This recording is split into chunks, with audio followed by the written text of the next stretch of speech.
Assalamualaikum warahmatullahi wabarakatuh. Selamat pagi, selamat datang kami ucapkan kepada yang kami hormati, Ibu Ainun Kemala Mutia, selaku okupasi terapis dan pendidik yang akan menjadi narasumber kita pada hari ini. Bapak Ibu Guru Fasilitator SD 2 Sekolah Alam Indonesia, selamat datang Bapak Ibu Guru. Juga kepada Bapak Ibu orang tua siswa dari SD 2, Amarantus dan Solanum, selamat datang Bapak Ibu. Dan tentunya kepada seluruh peserta parenting class hari ini. Alhamdulillahirabbil alamin wassalatu wassalamu ala asyrofil anbiya'i wal mursalin wa ala alihi washabihi ajmain amma ba'du. Puji dan syukur marilah kita panjatkan kehadirat Allah Subhanahu wa taala yang telah memperkenankan kita untuk dapat berkumpul bersama pada hari ini meskipun secara virtual, tapi insya Allah dalam keadaan sehat walafiat. Hari ini hari Sabtu 27 Februari 2021 dalam acara Parenting Support SD 2 Sekolah Alam Indonesia yang bertajuk Anak Usia Sekolah Dasar, Perkembangan dan Cerita Seputarnya. Saya yakin hari ini Bapak Ibu semua dalam keadaan sehat dan juga semangat karena hari ini kita akan banyak mengulik cerita-cerita untuk anak-anak, terutama anak-anak seusia anak-anak kita ya Bapak Ibu ya, yang dinamika pertumbuhan dan perkembangannya semakin hari semakin luar biasa. Saya yakin Bapak Ibu juga mengalami tantangan-tantangan sehari-harinya menghadapi anak-anak kita. Mungkin dengan celotehan-celotehannya yang tiba-tiba wow gitu ya, ngagetin gitu kan kayak, dia dapat kosakata ini dari mana ya gitu, atau misalnya perubahan-perubahan sikap dia dalam menghadapi kita, dan itu kita akan bahas hari ini bersama narasumber kita Ibu Ainun Kemala Mutia atau Ibu Tia yang kita sudah tidak asing lagi dan kita sudah tahu banget sejauh mana kapabilitas beliau untuk membahas hal ini. Namun sebelum itu Bapak Ibu yang kami hormati, kita akan membuka kegiatan acara ini dengan pembacaan tilawah, bacaan ayat suci Al-Quran yang akan dibacakan oleh anak kita tercinta, Akila.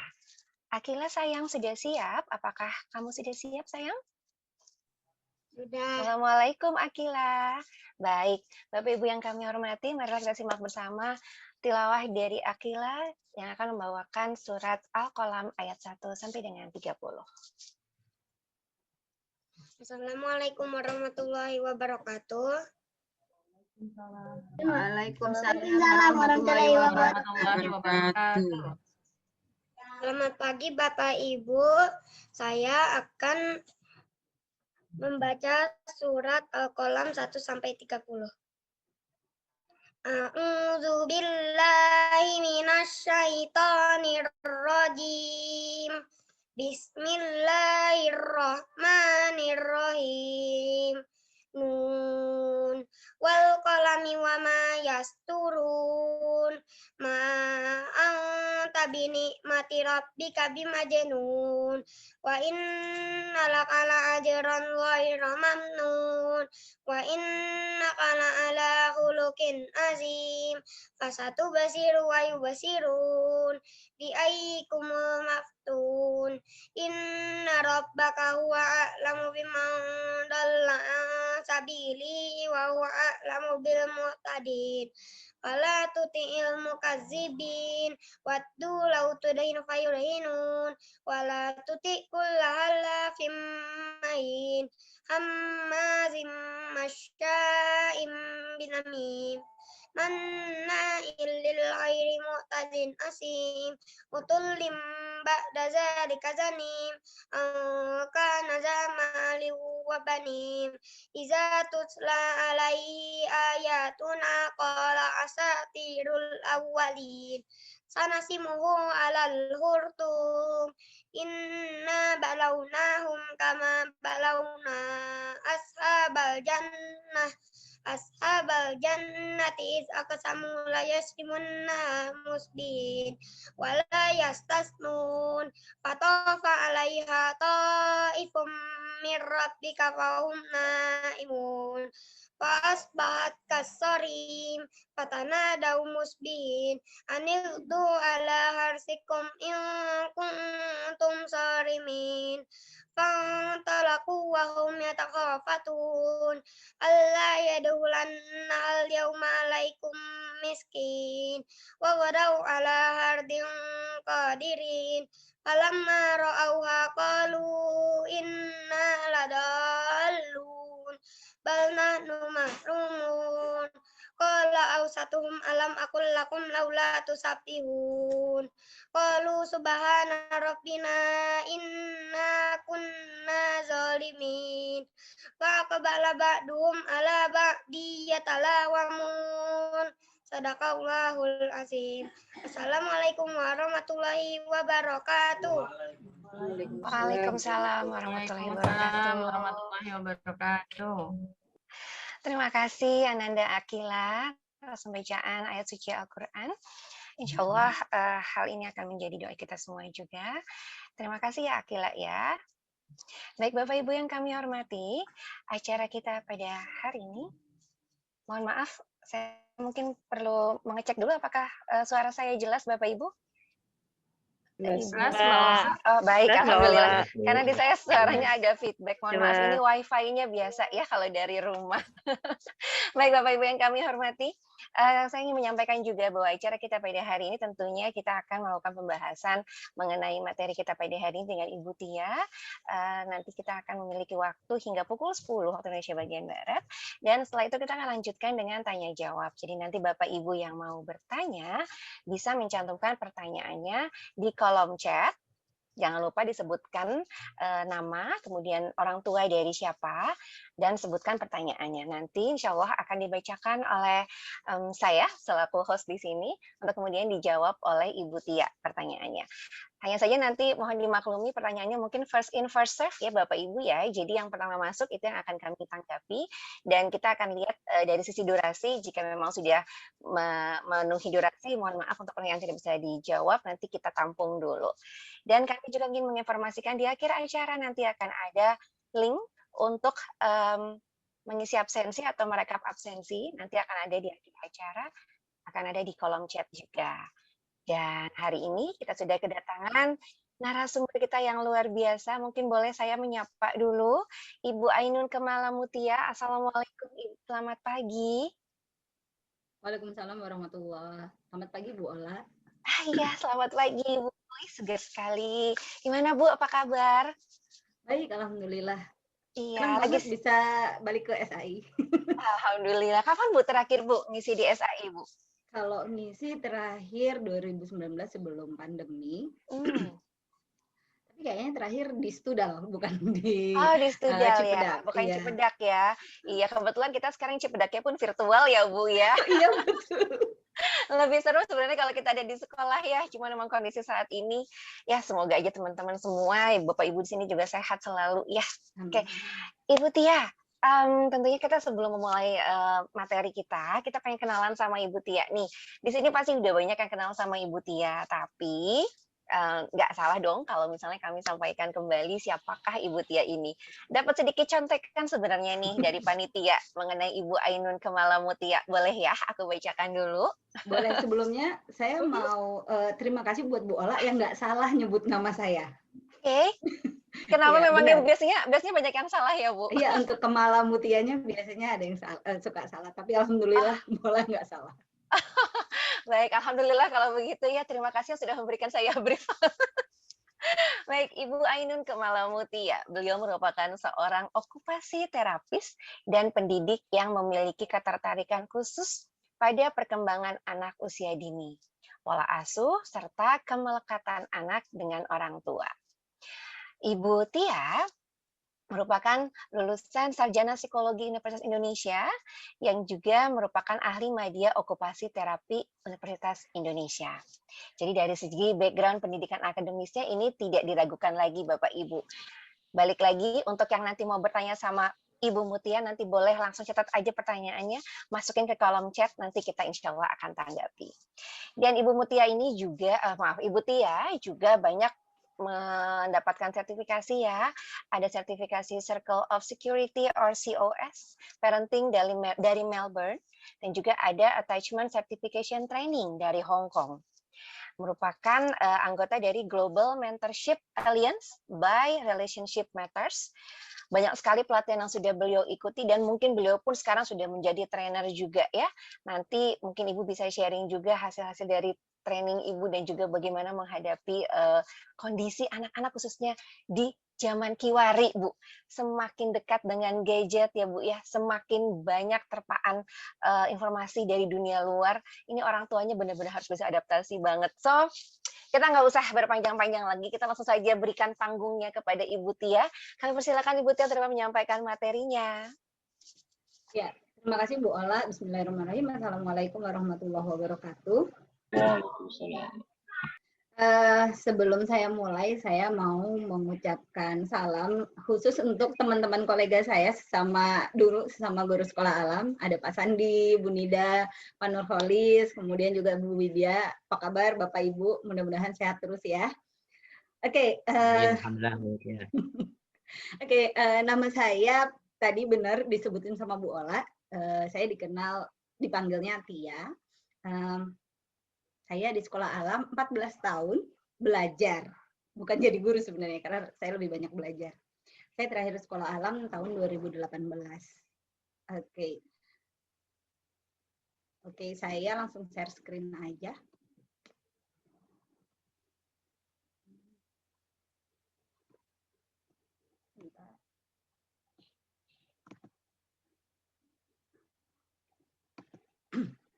Oke, saya dimintain tolong sama Bu Yanti untuk bahas tentang usia sekolah. Jadi kalau Bapak Ibu lihat di posternya sudah ada tulisannya ya. Usia sekolah itu adalah usia anak-anak mulai kelas 1 SD sampai kelas 6. Tapi kalau di tugas perkembangan itu mereka batasannya adalah sampai balik sebenarnya. Jadi saya akan banyak berbicara tentang anak-anak usia sekolah yaitu mulai 7 sampai 12 itu keumumannya. Ini saya. Oke, ini bahasan hari ini saya akan bahas 2 hal. Pertama, sebenarnya apa sih yang terjadi di usia sekolah? Kemudian kira-kira apa sih peran orang tua yang penting untuk di usia ini? Di usia sekolah, saya sering pakai teori ini. Jadi satu teori yang dikemukakan oleh Bapak Erik Erikson. Bapak Erik Erikson ini seorang psikolog kalau nggak salah, atau psikiater.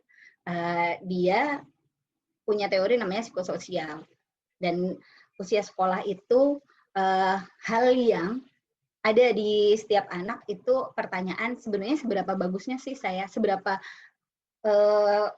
kerennya saya, seberapa menguasainya saya, how can I be good? Nah, Pak Erik Erikson di tahapan anak usia sekolah ini ada di tahapan industry versus inferiority. Jadi kalau teori beliau itu seperti lambang bilangan itu di kutub sebelah satunya ada industri ini kemandirian, sebelah satu lagi ada inferiority. Nah, idealnya adalah anak-anak itu ada di tengah gitu, jadi nggak condong ke kiri atau condong ke kanan. Lingkungan apa sih yang paling penting di usia sekolah ini? Ya karena namanya usia sekolah, lingkungan sekolah yang paling penting. Ketika ngomongin sekolah, kita masih ada di mindset bahwa sekolah itu ketemu, belajar langsung, ada gurunya, ada bangunannya, kita berada di ruangan yang sama. Tapi karena pandemi, konsep sekolah sendiri jadi berubah. Sekolah tak lagi tentang bangunan, sekolah tak lagi tentang bertemu secara langsung, sekolah tak lagi tentang guru yang ada di ruangan yang sama dan teman-teman yang ada di tempat yang sama. Ini pasti punya efek yang berbeda dengan anak-anak yang sekolahnya masuk kayak sebelum pandemi. Kenapa berbeda? Karena sebenarnya di usia sekolah ini orang-orang yang signifikan untuk menyumbang kemampuan anak berkembang itu adalah teman sebaya dan teman sekolah. Berarti orang tua berarti lagi, nggak begitu juga gitu. Jadi karena orang tua itu ada sebagai tempat kembali, tempat anak merasa aman, tempat anak menanyakan semua pertanyaan dia dan dia membutuhkan jawaban, ya orang tua perannya lebih banyak seperti itu. Tapi karena di usia sekolah, anak-anak tuh berkembang seperti pohon ke samping ya. Jadi tambah gitu orangnya. Kalau dulu yang membuat mereka aman itu orang rumah, ada orang tua, kakak, adik, dan lain sebagainya, orang-orang rumah. Sekarang bertambah karena juga lingkungan yang signifikan buat dia juga bertambah. Bukan cuma rumah, tapi juga sekolah. Jadi nambah tuh di situ. Ada teman sebaya, kemudian teman sekolah. Teman-teman sebaya ini artinya teman yang satu angkatan yang usianya sama. Teman sekolah bisa kakak kelas, bisa adik kelas. Yang sedang dikembangkan oleh anak-anak usia sekolah itu adalah kompetensi dan kepercayaan diri. Kompetensi itu seperti apa sih, Bu Tia? Kompetensi itu adalah kemampuan anak untuk memulai pekerjaan, kemudian bertahan dan menyelesaikan. Jadi 3 hal itu harus ada. Nggak bisa anak bisa memulai aja, karena kalau anak hanya bisa memulai, itu anak usia prasekolah. Jadi anak usia prasekolah itu memang mereka mudah berganti aktivitasnya. Nah, anak-anak usia sekolah, mereka mulai punya kemampuan, mengembangkan kemampuan untuk menyelesaikan. Jadi, artinya di situ bukan cuma cepat, tapi ada kualitas di situ. Jadi, seberapa bagusnya pekerjaan saya, seberapa betulnya tugas yang saya kerjakan. Otomatis karena usia sekolah, kompetensi ini banyak berhubungan dengan akademik.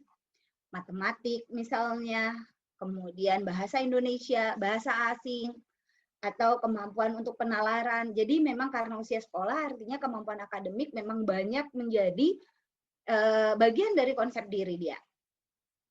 Termasuk seni misalnya, seni mungkin tidak akademik aja ya, jadi seni itu ada di kemampuan kognitif juga, tapi bukan akademik itu bagian kecil dari kemampuan kognitif. Jadi kemampuan kognitif itu bukan cuma akademik.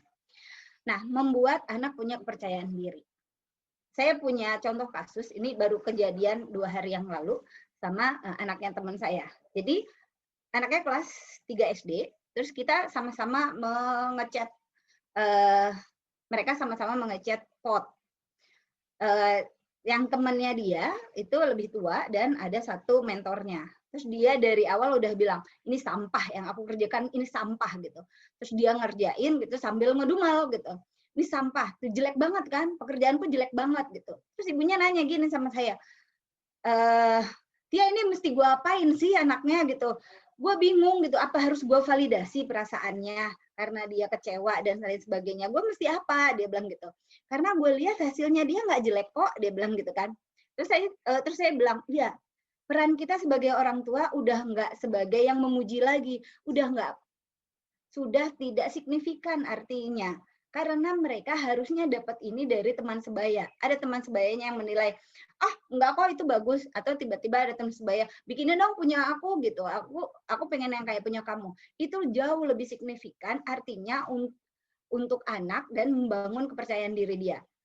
Kalau orang tua yang memuji, orang dewasa yang memuji, jauh ya usianya, itu tidak terlalu signifikan. Itu signifikan di usia yang sebelumnya, di tahapan yang sebelumnya. Kalau di usia sekolah, yang signifikan adalah teman-teman sebaya dia sama teman sekolah. Tapi sekarang sulit, karena semua virtual. Jadi akhirnya teman saya bingung, nih gue mesti apa dong? Gue kan nggak bisa nge-set up, ayo main ke rumah, nggak bisa, semua ada. Sekarang kondisi itu tidak memungkinkan. Akhirnya dibikin playdate. Anak ini dia janjian sama temennya untuk sama-sama nguasain satu hal. Kebetulan dia main piano dan dia nggak punya dorongan untuk main piano karena ngapain, buat apa gitu. Terus akhirnya mereka bikin janjian sama temennya, kita sama-sama ini yuk, sama-sama belajar lagu ini, nanti 2 minggu lagi atau 3 minggu lagi kita main bareng. Jadi walaupun virtual. Ini hal yang menurut saya kita sebagai orang tua dulu nggak pernah kepikiran nih harus set up hal-hal yang berhubungan dengan main secara virtual.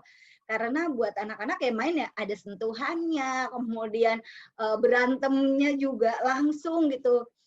kayak berantem lewat layar itu nggak seru gitu.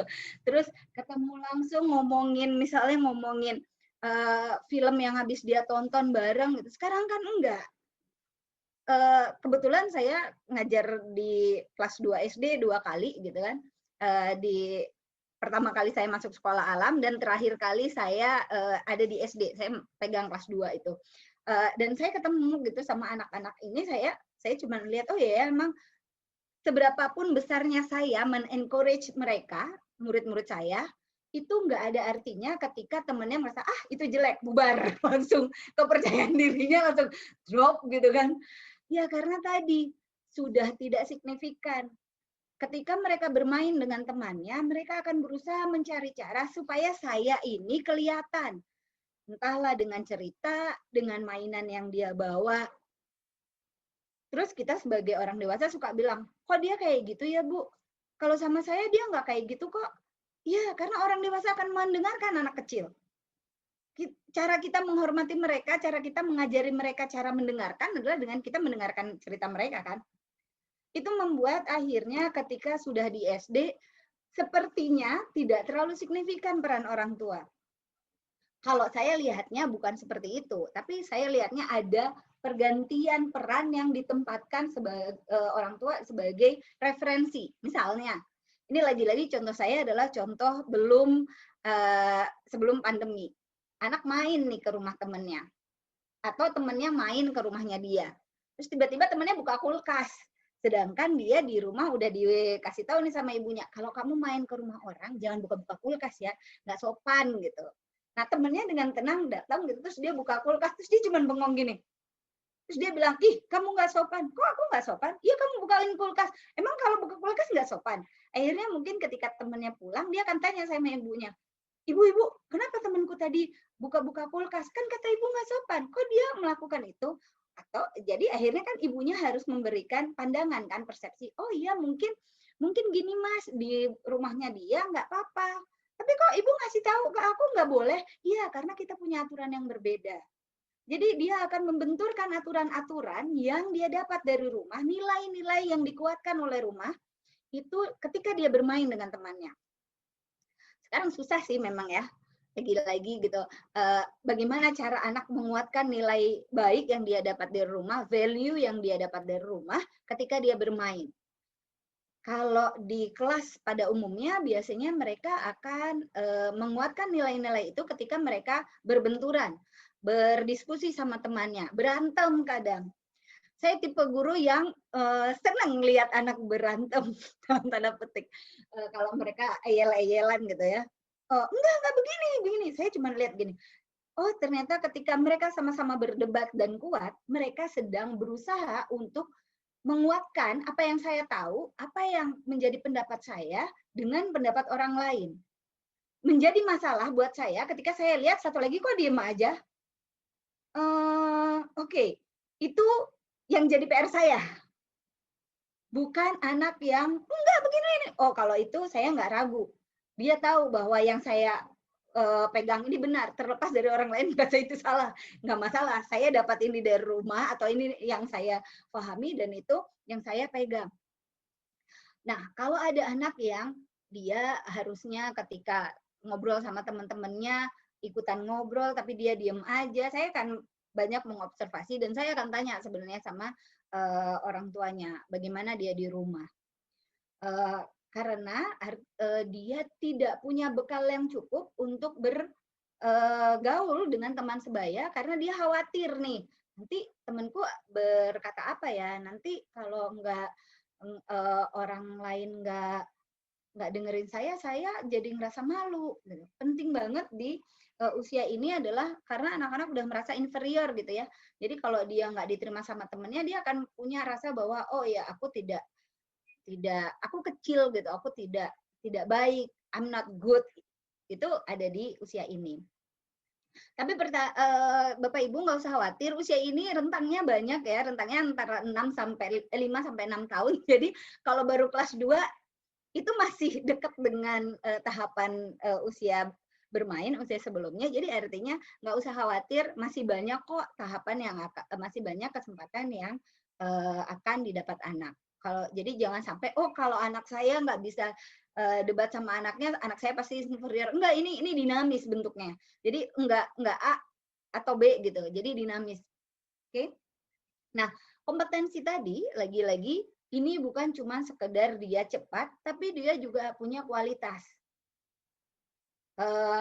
Jadi hal yang menantang buat anak-anak kelas 2 adalah kalau dulu, ini lagi-lagi saya orang zaman dulu, kalau saya ngasih EHB, saya suka ngomong gini, oke, boleh dikumpulkan, bukan siapa yang paling cepat, tapi saya boleh dikumpulkan kalau dari saya bagiin, kalau kamu sudah mengerjakan selama 45 menit.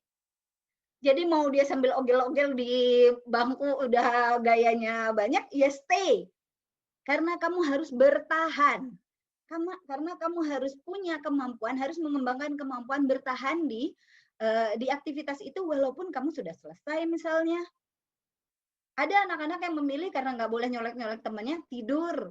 Ada anak-anak yang gambar, ada anak yang ini. Pokoknya bertahan sampai waktunya habis. Walaupun dia sudah selesai. Karena tadi mereka harus mengembangkan kompetensi bukan cuma masalah bisa memulai dan menyelesaikan, tapi ada kualitas di situ. Makanya suka guru kelas 2 tuh sering banget bilang, lihat lagi, diperiksa lagi. Aku udah periksa lagi gitu. Coba dilihat masih ada yang salah enggak gitu kan. Coba dihitung lagi. Atau pas lagi ngerjain worksheet di kelas lagi biasa, anak-anak suka, aku udah, dicoba dilihat. Oh iya, salah gitu. Oke, duduk lagi. Oh iya, gitu. Itu sering banget. Dan hal yang penting buat orang dewasa yang ada di menjadi tempat baliknya anak-anak, yang tempat meriksa dan sebagainya, terutama guru, adalah tidak berkomentar nambahin. Misalnya kayak gini. Ini pelajaran buat saya waktu itu adalah nahan komentar. Jadi misalnya ini Bu, gitu. Terus, wah ini masih salah nih. Terus, oh iya salah. Kan sebagai orang dewasa, saya punya punya kayak keinginan untuk tuh, makanya udah aku bilang yang teliti. Nah, saya berusaha banget itu nggak keluar. Karena ketika saya ngomongin gitu, nanti masuk ke konsep diri dia, saya tidak teliti. Saya tidak teliti. Oke, saya pakai kasus saya ketika usia sekolah.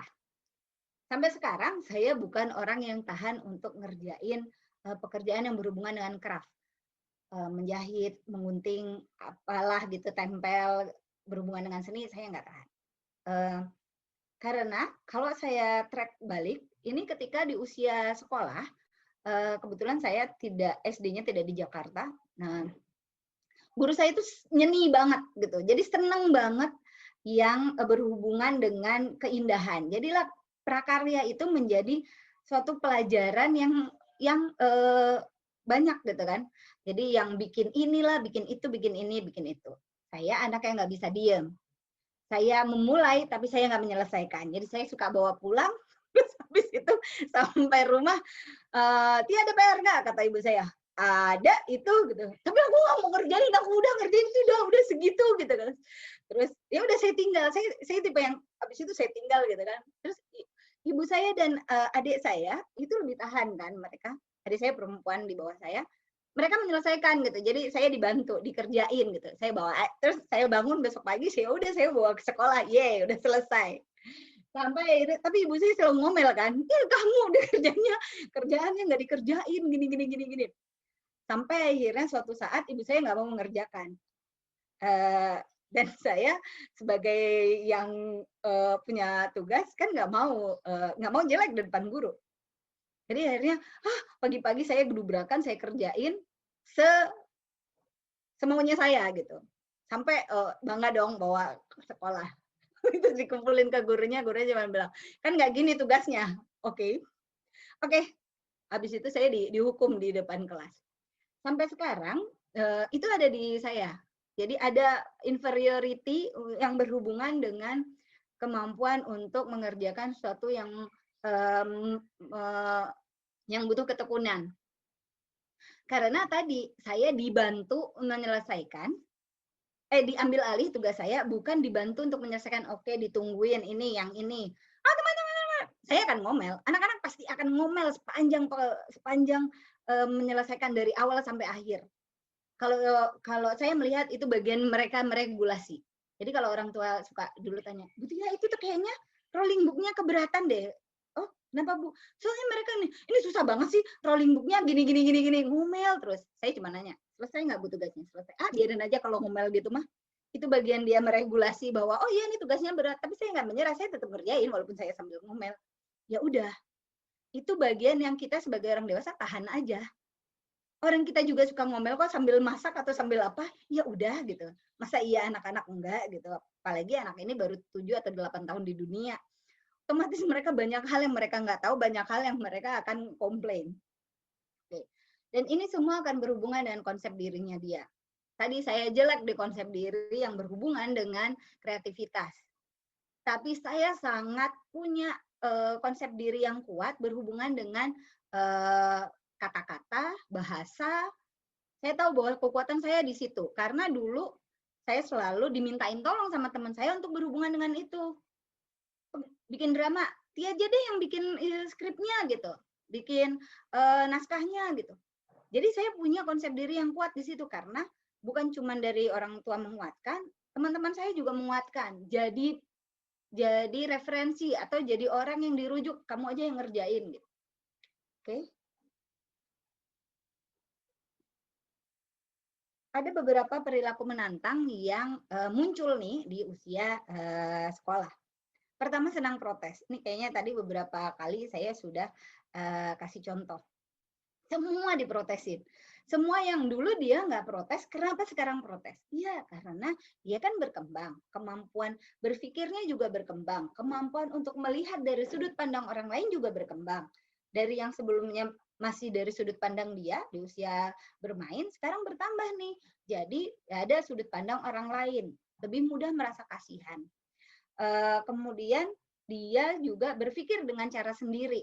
Enggak, caranya maunya kayak gini. Kayak yang saya contohin tadi, disuruhnya sama gurunya apa, saya dengan tenang dengan cara saya sendiri. Sampai di sekolah salah. Jadi ini adalah kemampuan yang harus berkembang di usia sekolah. Dia harus mampu berpikir dengan cara dia sendiri. Kenapa harus berkembang? Karena kalau enggak, mereka akan ke bawah arus.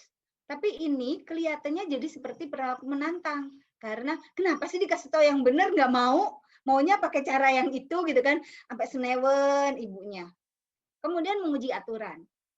Menguji aturan ini hand in hand sama berselisih dengan ibu. Karena ibu biasanya akan mengawal aturan itu. Kayak misalnya mau tidur ngapain aja. Gitu. Terus mereka suka menguji aturan dengan cara berbohong. Kamu udah sikat gigi? Udah. Udahnya kita tahu bahwa itu udah bohong. Udah. Benar. Benar. Udah. Udahnya makin aneh gitu. Nah, ini salah satu hal yang muncul sebenarnya. Hal yang bukan yang lumrah sih, tapi memang satu hal yang sering muncul di usia anak sekolah, nguji aturan dengan berselisih dengan ibu. Karena ibu yang biasanya akan mengawal supaya aturan ini menjadi kuat gitu kan. Jadi bolak-balik ibunya ngingetin sampai kita tuh sebagai orang dewasa suka banget, kenapa sih mesti diingetin melulu gitu? Iya kan aku lupa, paling sering mereka ngomong gitu. Kayak kemudian teman menjadi lebih penting dari orang tua. Lagi-lagi bukan digantikan, tapi bertambah. Karena porsinya teman ini menjadi porsi lebih besar dalam pengaruh perkembangannya dia, terutama perkembangan sosial, membuat seperti tergantikan. Lagi-lagi enggak, porsinya aja yang lebih besar teman, sekarang orang tua bukan berarti tidak ada artinya. Kemudian mencari celah dari aturan, itu tadi. Saya pernah diingatkan sama salah satu orang tua murid di sekolah alam waktu saya ngajar anak kelas 6. Waktu itu saya sedang membahas tentang, saya lupa jilbab kalau nggak salah. Karena di antara mereka, karena waktu itu saya salah ngomongnya bahwa saya bilang, ya kalau belum balik ya nggak wajib pakai jilbab gitu. Terus habis itu saya ditegur tuh sama orang tua, Bu Tia jangan ngomong gitu. Oh gitu ya Pak, iya. Bu Tia harusnya bilang bahwa bajunya orang Islam itu, yang perempuan itu menutup auratnya dari ujung kepala sampai ujung kaki gitu. Kalau dikasih celah, anak akan ngejarnya ke celah itu gitu. Oh gitu, akhirnya ya udah saya ralat besoknya. Ya dibetulin aja. saya menunjukkan bahwa orang tua, orang dewasa itu lumrah kok salah, dan orang dewasa dengan akan berbesar hati memberitahukan mereka bahwa, oh maaf ya kemarin aku salah ngasih tahu kamu, jadi yang betul adalah ini. Dengan memperlihatkan bahwa kadang kita salah sebagai orang dewasa membuat anak berpikir bahwa oh ya orang dewasa juga berproses, jadi nggak apa-apa saya pun berproses. Karena sebenarnya ketika dia melihat bahwa orang dewasa sebagai orang tuanya itu tidak pernah salah, membuat anak jadi banyak takutnya. Oke? Nah, ini adalah ketakutan dan kecemasan yang lumrah yang muncul di usia sekolah. Yang pertama, takut monster, hantu, dan bayangan di malam hari. Ini berhubungan dengan sesuatu hal yang mereka nggak bisa lihat sebenarnya. Jadi ini kekhawatiran, enggak di situ ada monster. Ibu, Bu, ada hantu, Bu, ada hantu gitu. Apa sih? Padahal mungkin sebelumnya dia senang-senang, dia nggak setakut ini. Kemudian jadi, aku minta ditemenin dong tidurnya. Lah kenapa jadi tidurnya sekarang ditemenin, sebelumnya enggak. Kemudian takut sendirian di rumah, karena yang sedang berkembang adalah kemampuan sosialisasi dengan orang lain, sendirian itu menjadi hal yang buat dia mencekam gitu loh, kayak ini nggak nyaman buat dia. Kemudian ini juga takut terjadi sesuatu pada diri sendiri atau orang lain, termasuk hewan peliharaan yang disayangi. Bapak Ibu kalau punya hewan peliharaan dan dia memelihara di usia segini, kemudian hewan peliharaannya mati, percayalah anak-anak ini nangisnya akan kayak beneran kehilangan anggota keluarganya gitu. Jadi emang rasa kehilangan itu dia rasa belongingnya ya terhadap hewan peliharaan itu, dan ketika hewan peliharaan itu mati, reaksinya sama seperti ketika anggota keluarganya juga meninggal. Kemudian takut ditolak, tidak disukai, dan dinilai buruk oleh teman sebayanya. Lagi-lagi ya karena tadi teman sebaya menjadi porsinya lebih besar dalam pengaruh perkembangan di kemampuan sosialnya. Oke, saya izin minum sebentar.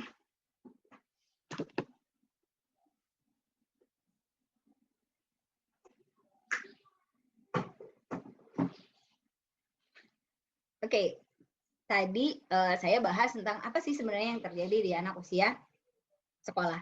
Sekarang peran orang tua, apa sih sebenarnya yang kita bisa lakukan sebagai orang tua atau orang dewasa yang ada di sekitar anak-anak usia sekolah ini.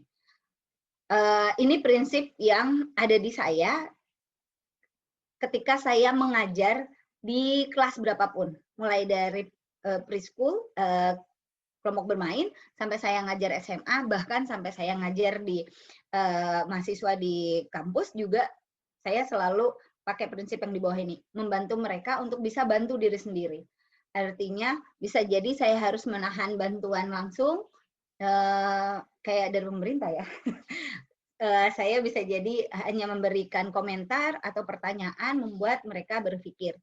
Jadi memberikan waktu mereka berpikir, memberikan waktu mereka untuk mencerna, membantu mereka untuk membantu diri sendiri. Ini yang paling berat karena sebagai orang dewasa saya suka merasa bahwa saya tahu segalanya. Saya bisa ngapa-ngapain gitu. Jadi semua masalah yang datang, yang ada di dia, saya merasa bahwa saya pasti bisa menyelesaikan. Tapi ternyata membuat kalau itu saya terus lakukan, saya nggak memberikan apapun pada anak-anak ini, kemampuan apapun, kecuali kemampuan meminta tolong dan tolong selesaikan masalah saya. Oke, ada satu tokoh juga yang saya sering pakai teorinya, itu Pak Den Siegel. Pak Den Siegel ini mungkin Bapak Ibu pernah tahu buku No Drama Disiplin, itu udah diterjemahin kayaknya ke bahasa Indonesia, itu karangan dari Pak Den Siegel. Pak Den Siegel ini adalah seorang psikiater. Dia bilang gini, seringkali kita tuh lupa bahwa disiplin itu artinya sebenarnya mengajari, bukan untuk menghukum. Asal kata disiplin itu adalah disciple, bahasa Prancis, yang artinya adalah murid, bukan penerima konsekuensi dari perilaku. Perilaku ini adalah jadi bukan yang menerima hukuman, bukan yang menerima ya konsekuensinya. Karena kalau kita mau ngomongin disiplin, ayo balik lagi ke pemahaman awal disiplin. Bahwa disiplin itu adalah mengajari. Karena kita punya murid, artinya tidak selalu memberikan hukuman sebagai hukuman untuk menerapkan disiplin ini. Oke, Bapak Ibu silahkan minum. Saya akan menjelaskan satu hal yang agak jelimet. Silakan yang mau minum, saya nanti akan masuk ke sini karena ini mudah-mudahan nggak terlalu berat ya buat Bapak Ibu. Silakan yang mau minum, mau sambil ngemil boleh. Oke, Bapak Ibu bisa ikutin saya tangannya. Kita akan mencoba untuk memvisualkan bagaimana sih otak manusia gitu. Ibaratnya tangan, otak manusia itu seperti ini. Dan ini adalah bagian depan. Jadi begini sama nih. Jadi sama, ini bagian depan. Ini adalah yang paling luar ini otak yang paling luar juga di struktur otak kita. Nah, struktur otak kita itu ada 3 bagian. Yang pertama adalah otak manusia, yang paling luar. Kalau bahasa kerennya neokorteks.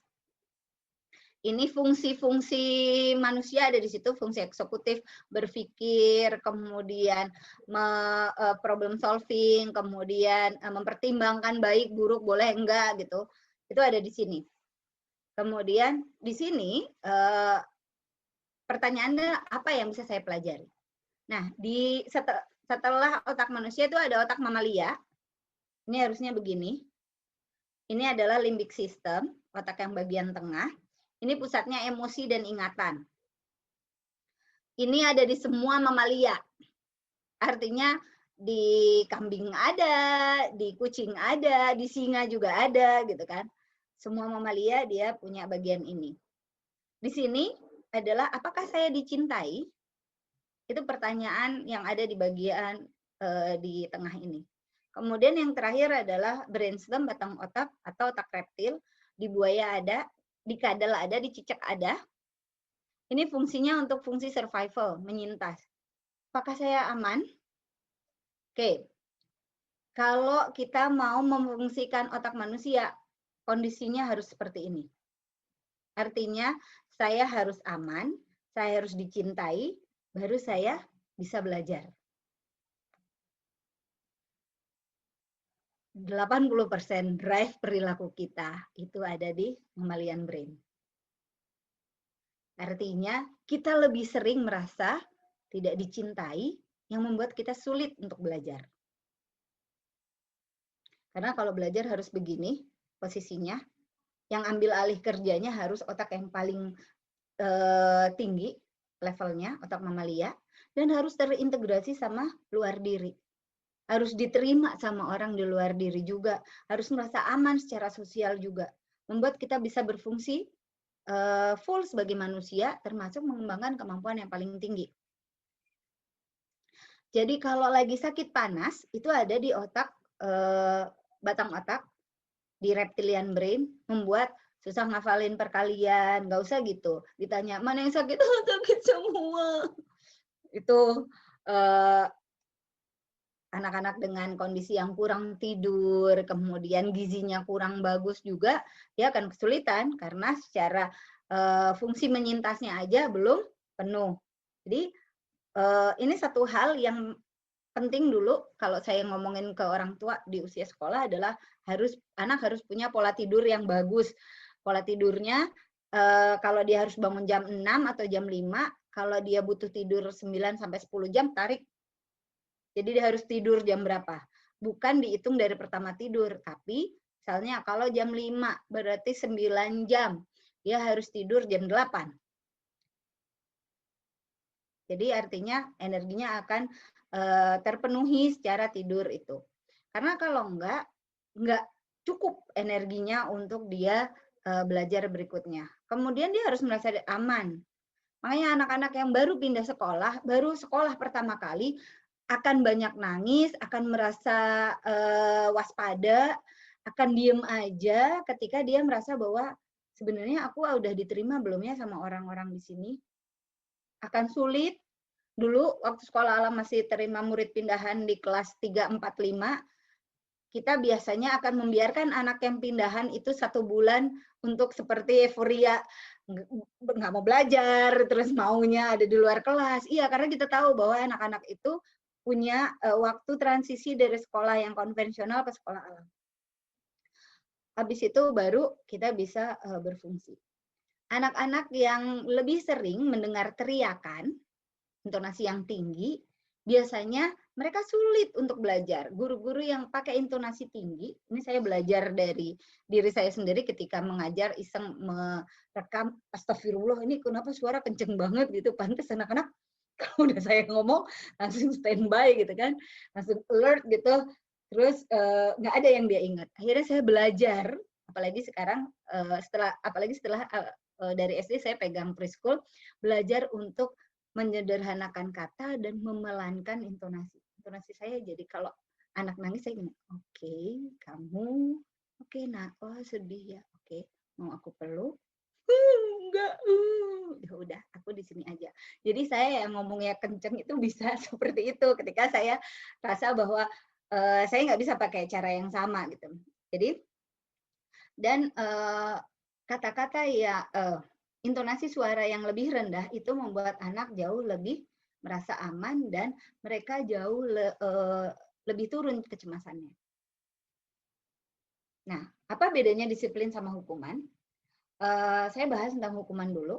Hukuman ini menimbulkan penderitaan untuk perilaku yang telah lewat dengan harapan perubahan perilaku di masa datang. Ketika kita sering memberi hukuman, perilaku itu tidak akan diulang sama anak. Tidak akan diulang di depan kita. Jadi kalau nggak ada kita, dia tetap akan mengulang. Karena dia kan nggak apa-apa. Karena dia ngerasa bahwa ya nggak apa-apa selama nggak dilakuin di depannya Butia gitu. Membuat akhirnya otak emosi takut terhadap konsekuensi. Adanya di sini nih, di limbic system, di otak mamalia. Ketika dikasih hukuman, anak akan merasa tidak dicintai, dia tidak tahu bahwa mana yang salah karena dia merasa bahwa saya kalau nggak melawan ya saya kabur. Itu yang ada di kepalanya dia. Oke, Butia nggak suka kalau saya nyolek-nyolek teman. Oke, saya nggak akan nyolek-nyolek teman. Di pelajarannya Butia, di pelajaran lain saya akan tetap nyolek-nyolek. Karena kan dia merasa tidak aman ketika ada saya aja. Membuat akhirnya kok dia nggak kapok ya, udah dimarahin berulang kali misalnya kayak gitu. Ya karena tadi saya menempatkan dia merasa dicintai dan nggak dicintai akan benci mungkin sama saya karena otak mamalianya yang mengambil alih ketika mereka lebih banyak mereka mendapatkan hukuman. Sedangkan disiplin mengajarkan perilaku yang sesuai dengan aturan, fokus pada perilaku di masa depan. Saya suka waktu masih ngajar kelas 2 dulu terakhir di SD, kan anak-anak itu sudah makan siang ya. Jadi kalau mereka makan siang kan ada anak yang lama makan siangnya, ada yang cepat. Saya selalu pakai jam yang ada angkanya di kelas dan saya selalu bilang, oke, waktu makan kalian 20 menit mulai dari sekarang, misalnya jarum panjang di angka 12 sampai jarum panjang di angka 4. Buat anak-anak yang lama, saya akan bilang ketika jarum panjang di angka 4, oke, waktunya habis. Nanti selesaikan sesudah sholat zuhur. Itu bukan hukuman. Itu adalah konsekuensi bahwa saya harus menghabiskan makanan, tapi waktunya nggak cukup, ya udah waktu main saya akan berkurang. Dan membedakan antara disiplin sama hukuman, itu bukan cuma tadi, perilaku saya memberi aturan, tapi juga kata-kata saya. Kalau saya bilang, oke, waktunya habis, silahkan ditutup, taruh di meja, nanti kamu habiskan sudah sholat zuhur. Oke, itu disiplin. Kalau hukuman saya akan nambahin, kamu gimana sih, udah hampir 1 semester juga, masih aja makan lama, gini, panjang, 2 hari 2 malam saya ngomelnya. Oke, saya akan masuk ke hukuman itu. Saya tidak akan membuat otak manusianya berpikir, saya akan langsung membuat dia ada pada mode, saya harus fight atau flight nih. Jadi dia akan menghabiskan makanan karena takut sama saya, bukan karena dia merasa bahwa makanan saya harus habis. Oke, kalau disiplin melibatkan otak berpikir dan mempelajari perilaku baru. Oh, 1 menit lagi. Oke, apa sih hal yang bisa kita lakukan? Yang pertama, kalau berhubungan dengan disiplin, yang pertama orang tua bisa menjelaskan. Kayak tadi waktu saya di kelas ngasih tahu bahwa oke, yang nggak habis makannya dihabiskan sudah sholat zuhur, mereka akan bilang, kenapa aku harus menghabisin? Karena tugas kamu untuk ngabisin. Jelaskan bahwa ada batasan dan ada aturan. Batasannya adalah waktu yang terbatas, aturannya adalah makanannya harus habis tadi. Kemudian mengeksplor, jelajahi dari sudut pandang dia. Ini membuat saya lebih banyak menahan, menarik diri untuk melihat ketika mereka berkonflik atau mereka mendebat saya. Saya akan tahan dulu untuk lihat, oke, oh ternyata dia melihatnya caranya seperti ini ya. Kemudian baru yang terakhir memberdayakan anak dengan mencari tahu. Contohnya adalah ketika di kelas saya dapat komplain dari orang tua gini, Bu, itu anaknya itu Bu membuka situs porno. Oh gitu, gimana gitu. Terus saya bahas nih, saya bahasnya biasa aja. Waktu itu laki-laki kan yang terus laki-lakinya saya panggil. Kebetulan saya waktu itu belum punya partner ngajar, terus saya tanya, aku dapat kabar gini-gini. Emang kenapa sih gitu? Iya Bu, jadi Bu, aku dikasih tahu nih sama kakak kelas tangganya dia, kalau ketik XXX di Google, terus lihat di gambarnya, masa gambarnya banyak yang nggak pada pakai baju Bu? Oh gitu, iya. Terus ya aku kaget. Jadi ternyata dia ketahuan karena dia penasaran, kakak kelasnya bilang kayak gitu, dia tuliskan XXX, terus dia kaget, orang tua cuma ngelihat bahwa wah dia buka itu, wah dia akses ini nih gambar porno, padahal ternyata begitu saya tanya, habis itu buka lagi, ya enggak Bu, orang nggak pakai baju, masa aku ngeliatin orang pakai baju, nggak pakai baju, oke gitu, akhirnya itu yang saya explore, terus saya empower, gitu. Kalau kayak gitu gimana ya, ya nggak dicoba lagi, kalau menurut kamu, terus misalnya ada yang dia penasaran Bu, saya lihat aja sampai bawah gitu kata anak. Saya cuma bilang gini, kalau misalnya itu ibu kamu atau saudara perempuan kamu, ya aku nggak mau lihat lah. Kan masa ibuku nggak pakai baju diliatin orang, sama. Jadi saya memberikan pandangan dari sudut pandang orang lain yang mungkin dia belum ada, belum punya. Oke, ini yang berat sebagai orang dewasa adalah saya boleh ngerasain emosi, saya boleh marah, saya boleh sedih, saya boleh takut, saya boleh jijik, muak, tapi saya tidak boleh emosional.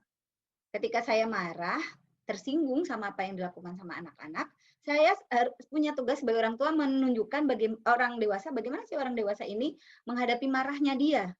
Apakah dengan ngamuk, apakah dengan merepet, apakah dengan ceramah 2 hari 2 malam, atau dengan oke, bentar. Saya jadi guru lebih sering marah sebenarnya.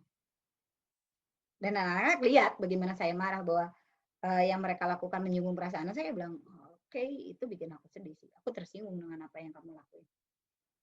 Ya, saya dengan tetap dengan nada seperti itu. Aku tersinggung dengan apa yang kamu lakuin. Enggak dengan, aku tersinggung, aku nggak suka yang kamu itu. Enggak, saya nadanya tetap, aku tersinggung, dan saya nggak cengengesan ngomongnya. Aku tersinggung dengan apa yang kamu lakuin. Jadi dia tahu bahwa ini penting karena saya sudah pakai nada yang rendah, dan ekspresi saya juga ekspresi yang bukan menunjukkan ini satu hal yang boleh dilakuin. Dia nggak ngomongnya gini, aku tersinggung dengan apa yang kamu lakuin. Nggak, saya nggak ngomong kayak gitu. Oke, itu saja Bapak Ibu. Lewat 3 menit, ini kontak saya. Hampir di semua sosial media saya pakai @tia aja. Oke, saya kembalikan ke bola. Terima kasih. Assalamualaikum warahmatullahi wabarakatuh. Waalaikumsalam warahmatullahi wabarakatuh. Terima kasih banyak Ibu Tia. Aduh, tadi setiap slide-nya sepertinya agak ini ya, banyak menyindir loh. Tadi apalagi slide yang terakhir tadi, yang mengenai kita boleh emosi tapi tidak boleh emosional. Nah itu waktu saya baca pertama kali materinya Bu Tia, jujur aja, saya pikir itu bukan buat orang tuanya. Saya pikir itu cara kita menyampaikan ke anak, tapi ternyata oke, kita harus selesai dengan diri kita sendiri dulu ya, sebelum kita memberi contoh buat anak kita ya. Oke, baik, itu cukup menegur kami. Saya lebih tepatnya. Baik, Bapak Ibu yang kami hormati, kita sekarang masuk ke sesi tanya jawab. Sudah ada pertanyaan-pertanyaan yang masuk. Saya coba bacakan dulu. Bapak Ibu yang mau bertanya silahkan loh. Kalau masih mau bertanya, kolom chat masih terbuka dengan sangat lebar. Silahkan masukkan pertanyaannya di situ. Nanti kita akan sampaikan untuk ditanggapi oleh Ibu Tia. Oke, kita masuk dulu ke pertanyaan pertama ya. Tadi ini sudah ada yang semangat sekali bertanya, Bu Tia, dengan Ibu Saras atau Mbak Saras dari OTS dari Akila. Ananda yang tadi membacakan tilawah ya. Baik, pertanyaannya adalah, anaknya selama ini cenderung on track, tapi beberapa waktu belakangan ini mulai timbul keisengan yang cukup mengganggu. Apakah ini wajar untuk kelas SD 2? Dan kenapa baru timbul sekarang? Lalu kira-kira bagaimana ya Bu solusinya? Seperti itu Bu Tia. Bu Tia mungkin masih di mute suaranya. Ya, Nah, mohon maaf. iya. Iya Bu Sarah, saya rasa ini terjadi di hampir orang tua yang anak-anak 24 jam ada di rumah ya. Jadi anak-anak ini kan anak-anak yang energinya banyak banget. Anak-anak yang biasa gerak-gerak. Gerak terus berhentinya ketika tidur atau di kendaraan gitu kan. Apalagi anak sekolah alam, di kelas saja gerak. Di sekolah mau kemana-mana juga gerak gitu.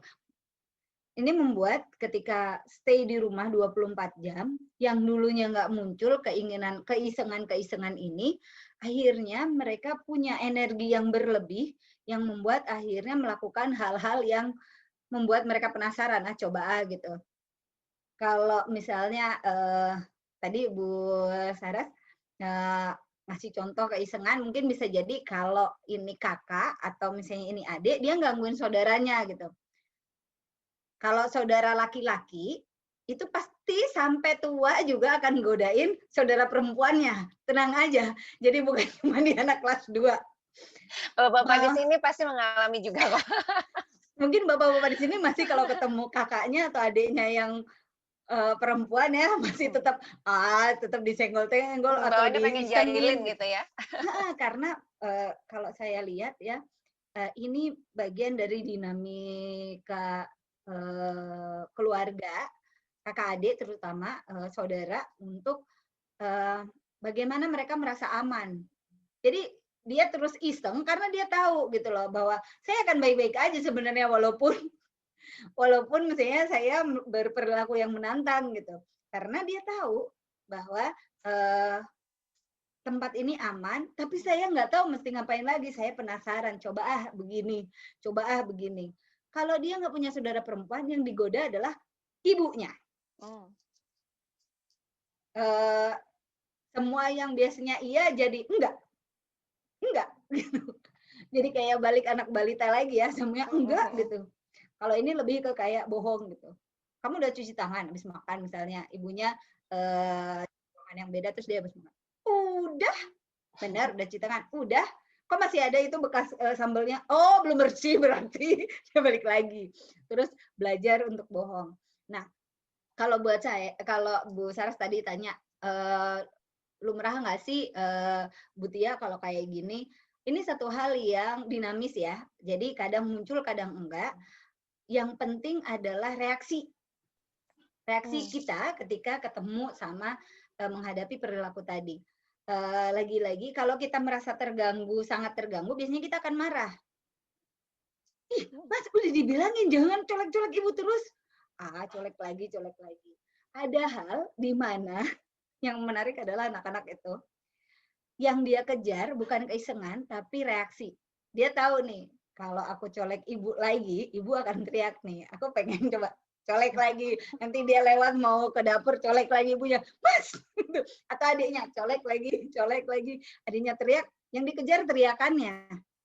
Jadi bukan keisengannya dia karena memang dorongan dari diri sendiri aja, tapi juga keinginan untuk dapat reaksi yang dia maintain itu.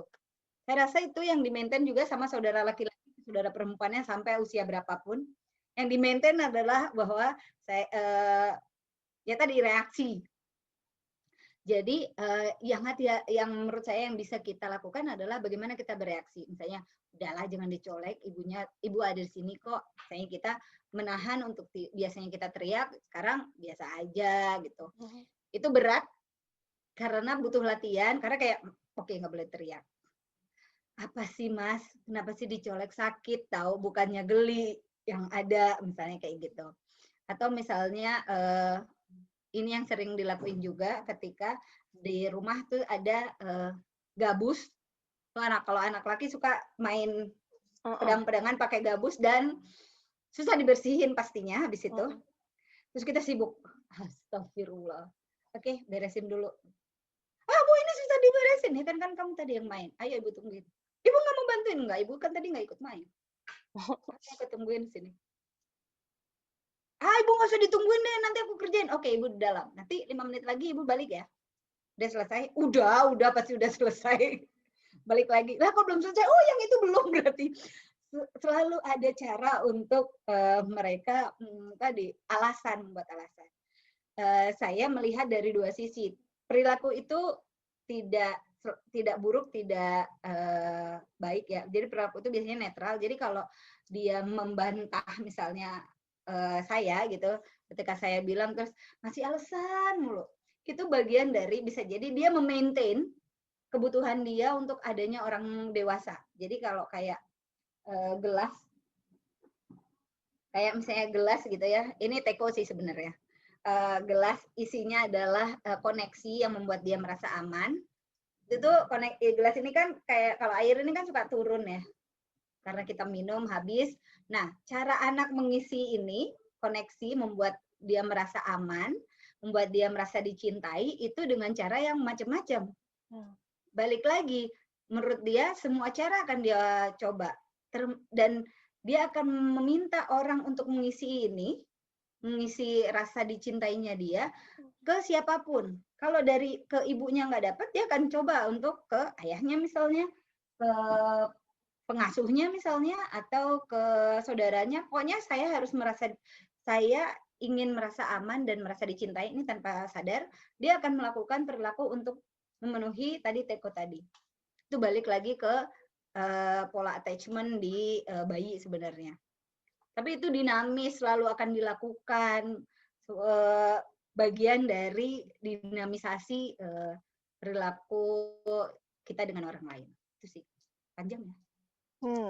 Berarti keisengan itu sebenarnya timbul karena dia ingin mendapatkan perhatian mungkin ya Bu ya, atau ingin mendapatkan cinta gitu ya, kayak kita lihatnya dari sisi itu ya, mungkin kesel sih kita.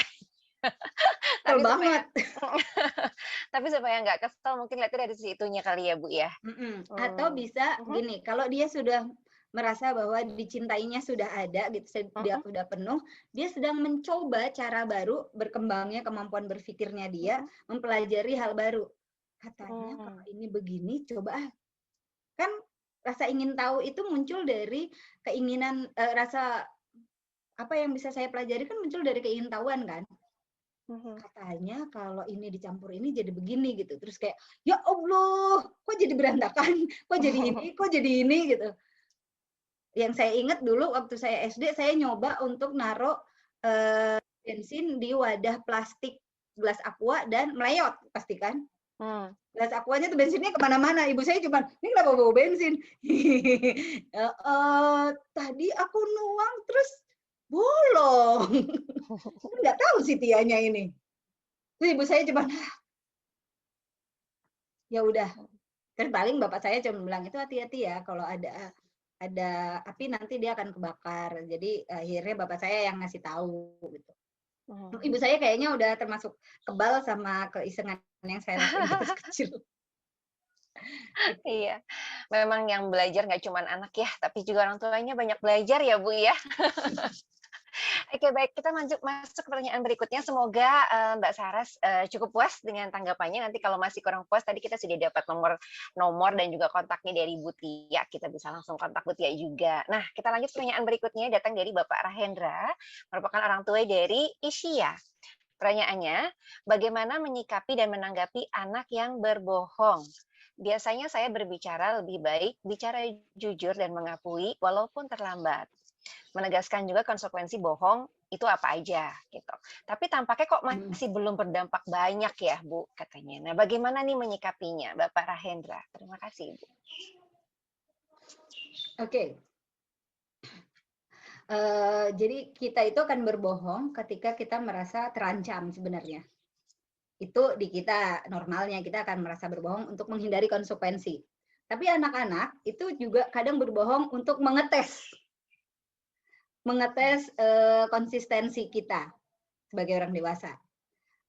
Dan sebenarnya kita sebagai orang dewasa selalu tahu kok mereka berbohong gitu. Dan yang kita khawatirkan adalah jangan sampai ini jadi perilaku yang menetap dan dia selalu pakai untuk kondisi-kondisi di masa yang akan datang. Itu kan yang kita khawatirkan kan sebenarnya. Nah, hanya saja ternyata ketika kita membentuk satu perilaku bahwa jujur itu baik, bahwa kamu lebih baik ngasih tahu yang nggak enaknya ke bapak gitu kan, daripada berbohong gitu.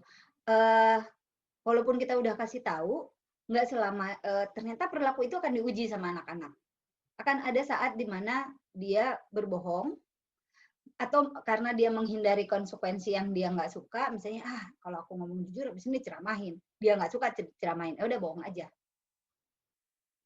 Itu jadi karena tadi drive perilaku kita ada di mammalian brain, berbohong itu adalah bagian dari saya tidak suka dengan konsekuensinya, saya menghindari konsekuensi tadi dengan cara berbohong. Jadi di mammalian brain. Karena kita manusia, kemampuan berpikir yang juga tinggi,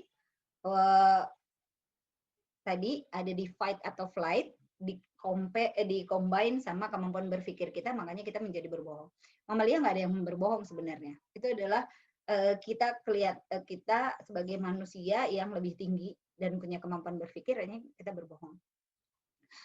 Terus apa yang bisa dilakukan sebagai orang dewasa? Tempatkan itu sebagai satu hal yang serius, tapi nggak membuat dia lantas jadi buruk menilai diri dia ketika berbohong. Jadi ya aku mah tahu pembohong kan. Anak-anak biasanya kan gitu. Ya, kenapa sih nggak bilang aja? Nanti ayah marah gitu. Aku kan nggak mau ayah marah gitu. Jadi enggak kok. Coba cerita, ya kalaupun ayah marah Pak Ayah, habis itu juga diem aja gitu. Maksudnya ya karena kita punya waktu untuk meredam marah kita dengan habis itu diajak omong. Jadi tempatkan bahwa itu suatu hal yang penting, walaupun misalnya dia mengulang lagi, kasih tahu lagi bahwa ya itu enggak, ya jangan diulang lah Kak gitu. Orang nggak suka kalau kamu kayak gitu. Gitu. Dikasih tahu lagi sampai kapan? Sampai nanti akhirnya dia jauh dari kita sebagai orang dewasa, sebagai orang tua dia, dan dia akan pegang itu lebih kuat. Nggak akan keuji di rumah. Yang diuji di rumah adalah orang tuanya, tapi nilai yang ada di diri dia akan diuji ketika dia tidak ada di rumahnya lagi. Mungkin ketika dia kuliah, mungkin ketika dia bekerja, yang ditanam ini sampai banyak sama orang tuanya, yang sampai orang tuanya, ya Allah ini lagi gitu kan. Ya udah, ini lagi yang harus saya lakukan. Sekarang 8 tahun usianya, baru 8 tahun di dunia. Kalau dia mengulang lagi perilaku tadi, diingatin lagi supaya ketika di usia berapa 18 tahun atau 28 tahun, dia pakai yang dikasih tahu bapaknya itu sebagai nilai yang dia pegang dengan kuat. Jadi tidak akan teruji di rumah karena tidak ada, karena kurang sebenarnya. Dia akan teruji ketika dia berbenturan sama dunia luar.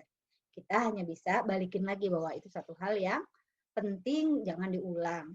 Jadi kalau dia mengulang, ya dikasih tahu lagi. Capek dong Mutia. Oh, iya, pastinya. Tapi saya rasa itu salah satu salah satu privilege jadi orang tua, karena dengan kita terus mengingatkan dia untuk berbuat baik, kita sangat berharap bahwa ketika dia berdoa Robbi firli wali walidayya warhamhuma kama rabbayani shaghira, menyayangi ketika kecil itu berbalik ke kita sebagai orang tuanya, bukan ke orang lain. Karena ya kita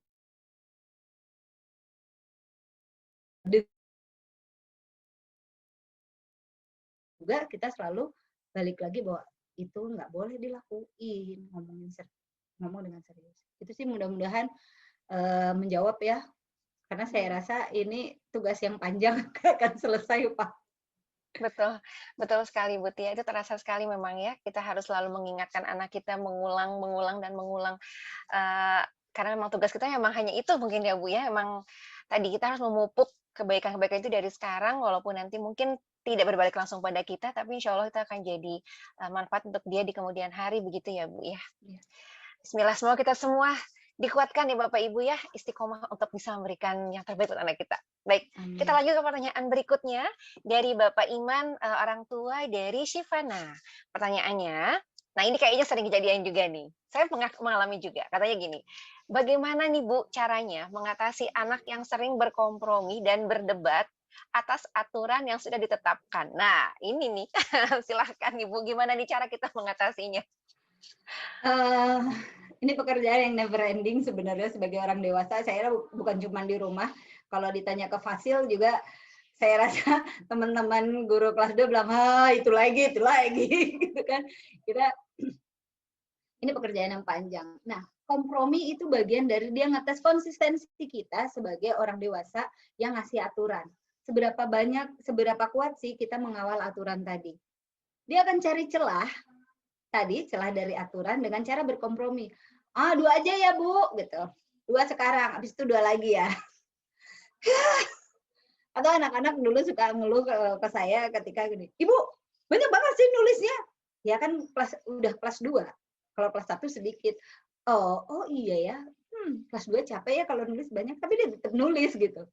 Ya saya kasih tahu aja ya, karena kamu bertambah usia, ya aturannya bertambah banyak gitu. Hal yang harus kamu lakukan juga bertambah banyak, tanggung jawabnya juga bertambah. Ya pasti dia akan mencari cara bahwa, coba kalau kayak gini bisa nggak ya gitu. Misalnya kayak, kamu makannya dihabisin dong gitu. Iya ini aku dihabisin, makannya dari sendoknya dipegang, terus dia cuma cemilin. Ya nggak habis-habis makannya gitu. Duduk dong makannya Mas gitu. Ini aku duduk, tapi duduknya badannya telungkup, kakinya di bawah. Itu nggak duduk namanya gitu. Kan pasti ini ibu paling sering tuh ngingetin. Duduknya duduk pantatnya ditaruh di kursi. Ini juga duduk tuh aku di kursi. Iya badannya bukan pantatnya gitu kan. Ayo duduk sambil dihabiskan. Jadi akan ada cara supaya dia tadi mencoba untuk mencari celah dari aturan. Mau nggak mau sama, diingetin lagi. Diingetin dengan cara perilaku apa sih yang harus muncul. Misalnya kayak, iya ini aku lagi nulisnya duduknya tegak. Kalau kayak gitu susah untuk nulisnya. Jadi kita kasih tahu how to-nya, bukan apa. Ya nulis, ya udah diselesaiin. Misalnya gini, how to-nya kan words-nya adalah menyelesaikan. Ya kalau dia menyelesaikannya sambil nulis sambil meletot ya nggak akan selesai. Ya duduknya yang tegak. Jadi kita kasih tahu caranya gitu. Ya nanti boleh nggak dilanjutin lagi? Sekarang udah sampai berapa? Misalnya dia lagi ngerjain atau misalnya hafalan gitu kan. Dia baru harusnya 1 surat gitu 10 ayat misalnya, dia 2 aja, udah capek 2 aja. Oke, kalau gitu sampai 5 nanti kamu boleh istirahat. Jadi kita juga bisa memilah dengan now, this, and then. Kalau anak-anak sekarang kan yang dia kejar adalah main bareng ya, main online bareng sama teman-temannya. Ini terjadi nggak? Ini terjadi soalnya sama anaknya teman saya. Tahu-tahu dia nelpon temannya, kita main Roblox bareng, main bareng gitu. Yang tugasnya ditinggalin gitu. Jadi kalau Zoom split screen-nya sebelah sini dia main game, sebelah sini dia online kelas. Atau anaknya teman saya sebelah sini nonton Netflix, sebelah sini Zoom kelasnya gitu kan. Itu membuat akhirnya kan habis itu kita juga, wah kan tadi kita udah ngasih kepercayaan dia akan melakukan. Ya namanya anak-anak berpikir saat ini. Begitu 2 detik kemudian dia akan berpikir di saat 2 detik sebelumnya. Dia akan melanggar lagi. Jadi dibalikin lagi. Ini jadi tantangan saya rasa di orang tua yang sekarang school from home, karena anak-anak ini mencari celah supaya dikuatkan aturannya itu biasanya dengan interaksi sama temennya. Ini enggak, karena anak-anak di rumah aja. Jadi ya cari celahnya sama dengan aturan. Biasanya kan dia akan melihat aturan di keluarga lain, kalau dia ke temennya atau melihat di temennya, kok temanku itu Bu, kata ibu kalau sekolah semuanya harus disiapin. Temanku ini ketinggalan, itu ketinggalan, ini nggak dikerjain. Oh begitu, ya mungkin dia belum sempat ngerjainnya atau apa gitu kan, pasti dia akan nanya gitu. Nah sekarang kan semua di rumah, jadi yang dia uji adalah aturan yang di rumah. Ayo sholat dulu, eh, ayo sholat dulu zuhur gitu. Oke, kamu udah sholat? Udah. Berapa rakaat? 2. Ya zuhur nggak 2, ayo sholat lagi. Kok disuruh ngulang, ya zuhur kan 4 gitu. Ya udah dia sholat. Habis itu dia udah ngerasa aturan dan batasan. Zuhur itu di waktu zuhur. Terus asar dia sholat. Kok kamu sholatnya banyak banget asar? Kan tadi aku zuhur lupa. Ya nggak semua dijadiin satu. Kamu nggak kemana-mana, ada di rumah ya. Harus disesuaikan dengan waktunya. Jadi dia akan mencari cara dengan cara dia berpikir sendiri untuk mencari celah dari aturan. Ya balik lagi, diingetin aja. Capek pastinya gitu. Lagi-lagi kalau dulu ngajar kelas 2 saya selalu pikir, ya Allah ini lagi diulang. Ya Allah ini lagi diulang. Baiklah. Habis itu ya udah diingetin aja. Ya kalau saya capek saya ingetinnya, ya menurut kamu boleh nggak? Nggak boleh ya Bu. Iya nggak boleh. Jadi harusnya apa? Harusnya aku nggak buang itu di atas empang ya, ke empang ya Bu. Iya. Jadi biasanya ada saat di mana ketika aturan itu sudah diulang-ulang-ulang, saya cuma menanya, menurut kamu boleh nggak ya? Nggak boleh ya Bu. Jadi kita tanya aja, saya rasa mereka udah tahu kok. Katanya, boleh nggak ya kira-kira? Nggak boleh. Terus kalau nggak boleh, jadi apa yang harus dilakuin? Harusnya gini ya, aku harusnya ngerapiin ya? Iya, coba dirapiin. Sini aku tungguin. Gitu, itu kadang kalau energinya nggak ada atau udah terlalu sering ngulang, ya kita balikin aja ke dia. Saya rasa mereka bisa menjawab bahwa ya itu nggak boleh. Tapi saya pengen ngakuin, gitu biasanya. Setuju banget Bu Tia. Itu sebenarnya kalau boleh cerita juga, itu terjadi juga nih sama kakaknya Senja kan di SD 2 ya Bu ya. Jadi ikut curhat ini. Jadi memang paling seneng memang menguji aturan itu. Sangat kayak dia itu merupakan sebuah challenge atau KPI dia sendiri gitu ya untuk men-challenge untuk menguji aturan itu. Nah, kemudian ketika kemudian sudah bolak-balik kasih tahu, bolak-balik disampaikan, oke, ada saatnya ketika harus dibalikin lagi ke dia. Kalau menurut kamu sendiri gimana? Gitu. Memang menurut kamu harusnya bagaimana? Nah, ketika kemudian dia memberikan tanggapannya, itu kan memancing dia untuk berpikir dan mengingat lagi gitu ya Bu ya. Insya Allah itu bisa lebih efektif sih. Jadi dia mengingatkan dirinya sendiri pada akhirnya gitu. Ya mudah-mudahan bisa ingat terus setelah itu ya. Amin. Gitu Bapak Ibu. Jadi mudah-mudahan kita bisa lebih sabar dan tadi kita ikutin tips-tipsnya Bu Tia. Balik lagi kita ulang terus, jangan sampai bosan. Dan one day kita bisa balikin lagi ke anaknya ketika pengulangan itu sudah cukup. Nah, kira-kira menurut mereka bagaimana? Insya Allah itu bisa lebih efektif. Baik, kita lanjut ke pertanyaan berikutnya. Semoga Bapak Ibu tadi sudah cukup puas ya untuk jawaban-jawabannya. Yang belum puas balik lagi nanti ada nomor kontaknya Bu Tia, bisa langsung dihubungi Bu Tianya. Maaf ya Bu, saya langsung ngasih ke Bu Tia. Monggo silakan. Baik, kita pertanyaan berikutnya datang dari Ibu Gita. Ibu Gita ini orang tua dari A'la. Nah, pertanyaannya ini, Ibu Gita kebetulan memang banyak nih ya yang dipegang ini saat ini ada 4 kalau tidak salah anaknya ya Bu ya, luar biasa. Nah, ini izin bertanya katanya Ibu Gita. Ibu Gita bertanya, izin bertanya, wajar nggak sih kalau anak memilih peran yang dimiliki oleh orang tuanya? Misalnya, kalau belajar maunya sama bunda, tapi kalau main maunya sama ayah. Jujur nih, Ibu Gita juga mengakui memang kadang saya juga kewalahan untuk menemani nomor 1 dan nomor 2 untuk belajar. Karena di saat yang bersamaan harus pegang yang nomor 3 dan nomor 4 gitu. Ayahnya juga sudah menawarkan untuk ditemani oleh ayah aja nih belajarnya atau ya gitu, tapi anak-anaknya nggak mau gitu. Ini apa ya yang membuat seperti itu? Padahal kalau belajar sama ayah sebenarnya enak juga kok, soalnya ayah biasanya nggak ngomel gitu kalau kata Bu Gita. Ini kira-kira gimana nih Bu ya pembagian peran gitu kan, kemudian apakah wajar kalau anak kemudian memilih-milih seperti itu? Silahkan Bu Tia. Oke, Bu Gita, saya rasa ini satu hal yang mesti Bu Gita syukuri karena anak punya kemampuan untuk tahu bahwa oh ya peran kalau kayak gini di ayah saya begini, kalau di ibu saya begini. Kenapa anak memilih lebih banyak belajar sama ibunya? Karena bisa jadi kita sebagai perempuan nih suka nggak tega, jadi lebih mudah memberikan bantuan. Kalau bapaknya hitung aja gitu. ya ini nggak bisa, ya dihitung aja, ditungguin beneran sama bapaknya sampai yang akhirnya itu yang dihindari sama anak. Akhirnya dia bilang, kalau belajar sama ibu aja. Habis bapak ini yang mungkin bisa jadi ada di kepalanya gitu. Habis bapak lagi-lagi aku suruh mikir sendiri, bukannya dibantuin gitu. Jadi sama ibu aja gitu. Kalau main sama ayah ya karena lebih asik gitu. Kalau ibu main, ya ibu orang mainin begini, kenapa caranya mesti itu lagi gitu. Jadi ini satu hal yang lumrah sebenarnya di anak-anak karena mereka tahu bahwa peran orang tua itu, kemudian perilakunya orang tua juga berbeda, kemudian rasa kasihannya ayah dan ibu itu juga beda. Akhirnya dia tahu bahwa kalau ini nih belajar sama ayah, aku disuruh mikir lebih lama, ditungguin lagi. Kalau ibu mungkin karena ibu repot, ibu akan ke adik, nanti ke sini, ya ini begini caranya, ibu akan ngasih tahu gitu. Nah, kalau memang ternyata ini menghabiskan terlalu banyak energi, padahal bapaknya udah merasa bahwa ayo kita bagi. Ada saatnya kalau ini yang terjadi di keluarga saya adalah duduk bareng kayak rapat keluarga.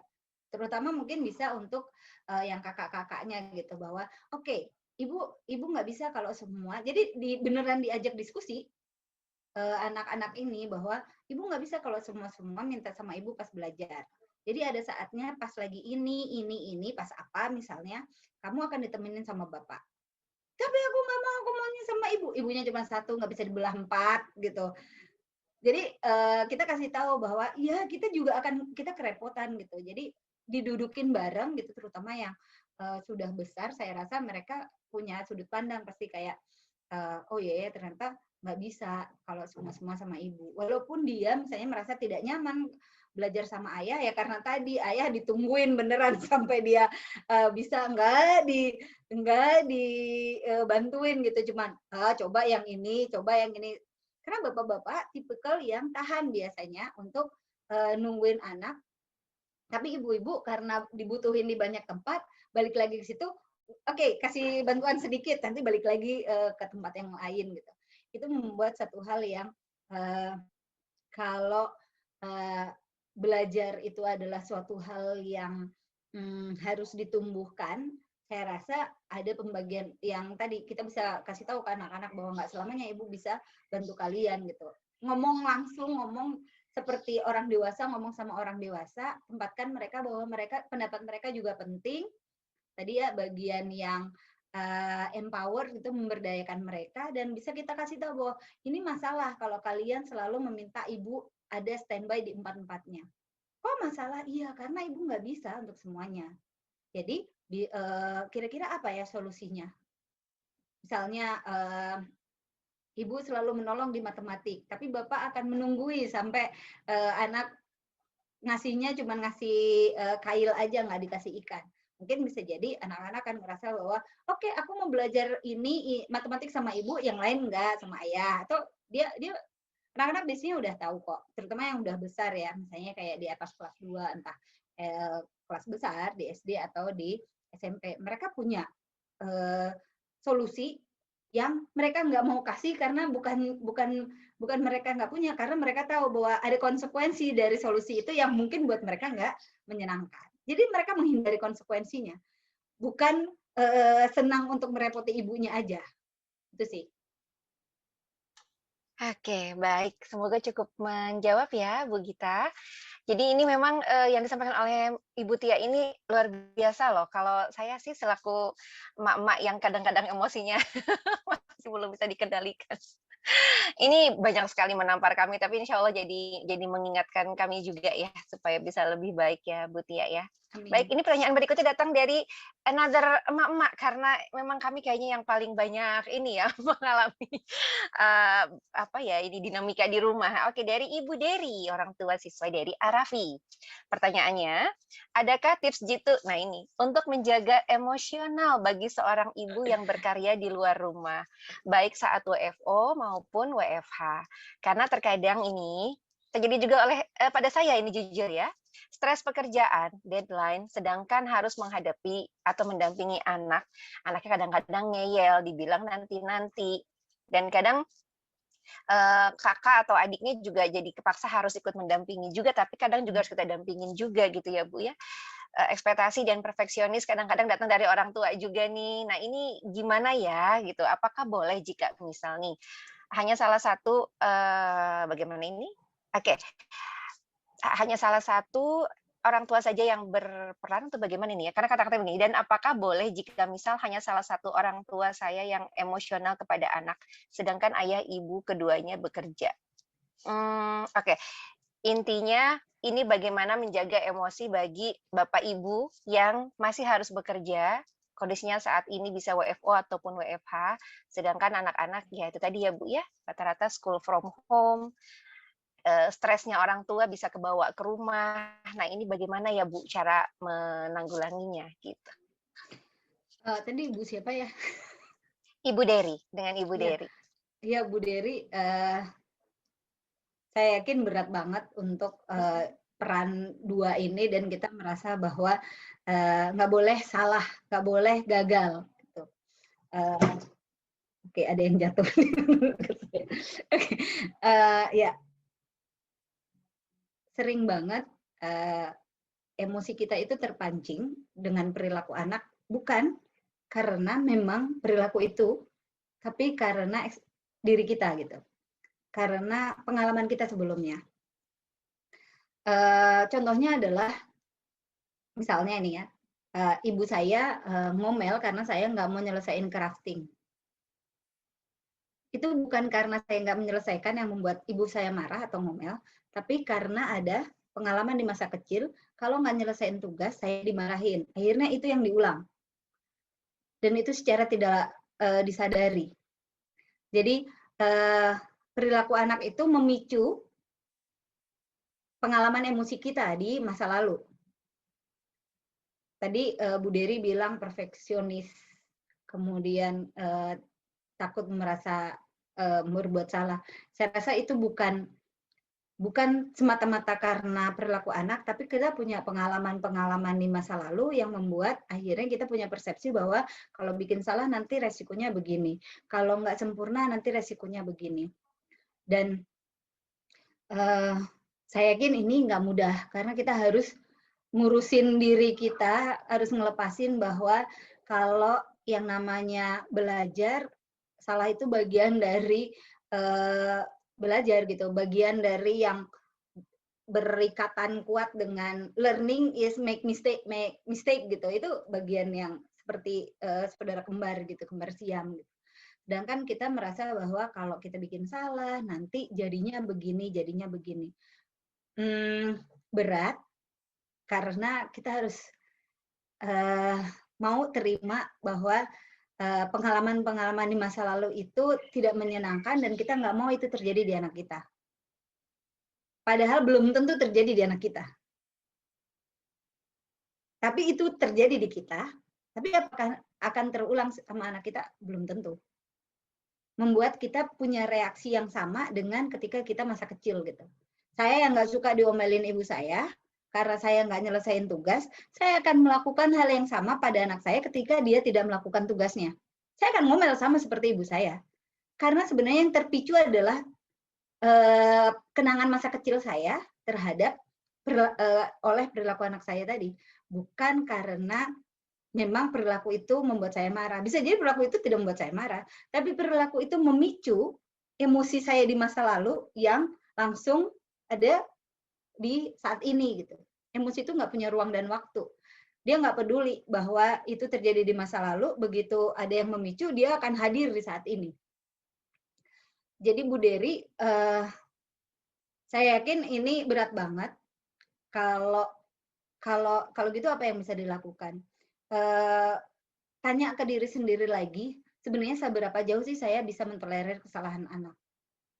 Karena begitu kita kasih batasan ke diri sendiri bahwa oke, nggak apa-apa lah dia salah ngitung, tapi dia bisa kok berhitung walaupun hasilnya salah. Prosesnya itu oke, nggak apa-apa. Jadi kasih batasan ke diri kita sampai mana sih kita bisa memaklumi salahnya anak. Apakah semua kesalahan akan membuat kita langsung senewan, cemas, khawatir, dan lain sebagainya? Atau ada hal yang udah biarin aja bikin salah. Udah nggak apa-apa, itu bagian dari ini. Karena perfeksionis itu muncul ya karena tadi kita takut buat salah. Sedangkan anak-anak ini yang baru 8 tahun di dunia pasti bikin salah melulu. Kita aja, saya aja yang udah sekian tahun dikali usianya mereka juga bikin salah mulu tiap hari. Jadi termasuk kita ke diri sendiri, sampai mana saya mentolerir salah saya. Kalau saya mentolerir bahwa ya salah belok ketika ngasih tahu ke tukang ojek. Itu saya sering banget hampir setiap hari salah kanan kiri dan ya Pak, salah muter Pak, harusnya belok kiri, saya malah belok kanan gitu. Ya udah saya mentolerir salah saya kok. Ya balik lagi, paling saya tinggal minta maaf. Maaf ya Pak. Nanti kalau dia ngomel, oh berarti dia yang terpicu sama salah saya. Ya saya pasti akan bikin salah. Kalau saya kanan kiri aja kebalik, setiap ngasih arah saya pasti akan bikin salah dan saya memaklumi ketika saya bikin salah. Balik lagi ke Bu Dery memaklumi sampai mana sih kalau Bu Dery bikin salah, sehingga itu akan menjadi batasan ketika Bu Dery ke anak-anak nih. Sampai mana saya memaklumi salahnya mereka gitu, bahwa oh kalau berhubungan dengan ya salah tulis, salah hurufnya kurang, apa segala macam, ya udah. Atau misalnya dia harusnya nyelesainnya hari Senin, dia diselesain di hari Jumat, boleh nggak? Ya oke, nggak apa-apa deh, kan juga masih belum sampai weekend, masih di weekdays gitu. Jadi ngobrol sama diri sendiri, sampai mana batasan mentolerir kesalahan anak, karena kesalahan itu bagian dari belajarnya mereka, kesalahan itu bagian yang nempel selalu, nggak pernah hilang. Berat pastinya, karena tadi yang terpicu adalah pengalaman kita di masa lalu, bukan kondisi saat ini. Kondisi saat ini tuh memicu aja. Itu mudah-mudahan, kok jadi serius bahasannya. Soalnya kena banget Bu Tia. Tapi insya Allah ya, kita sama-sama belajar ya Bapak Ibu ya.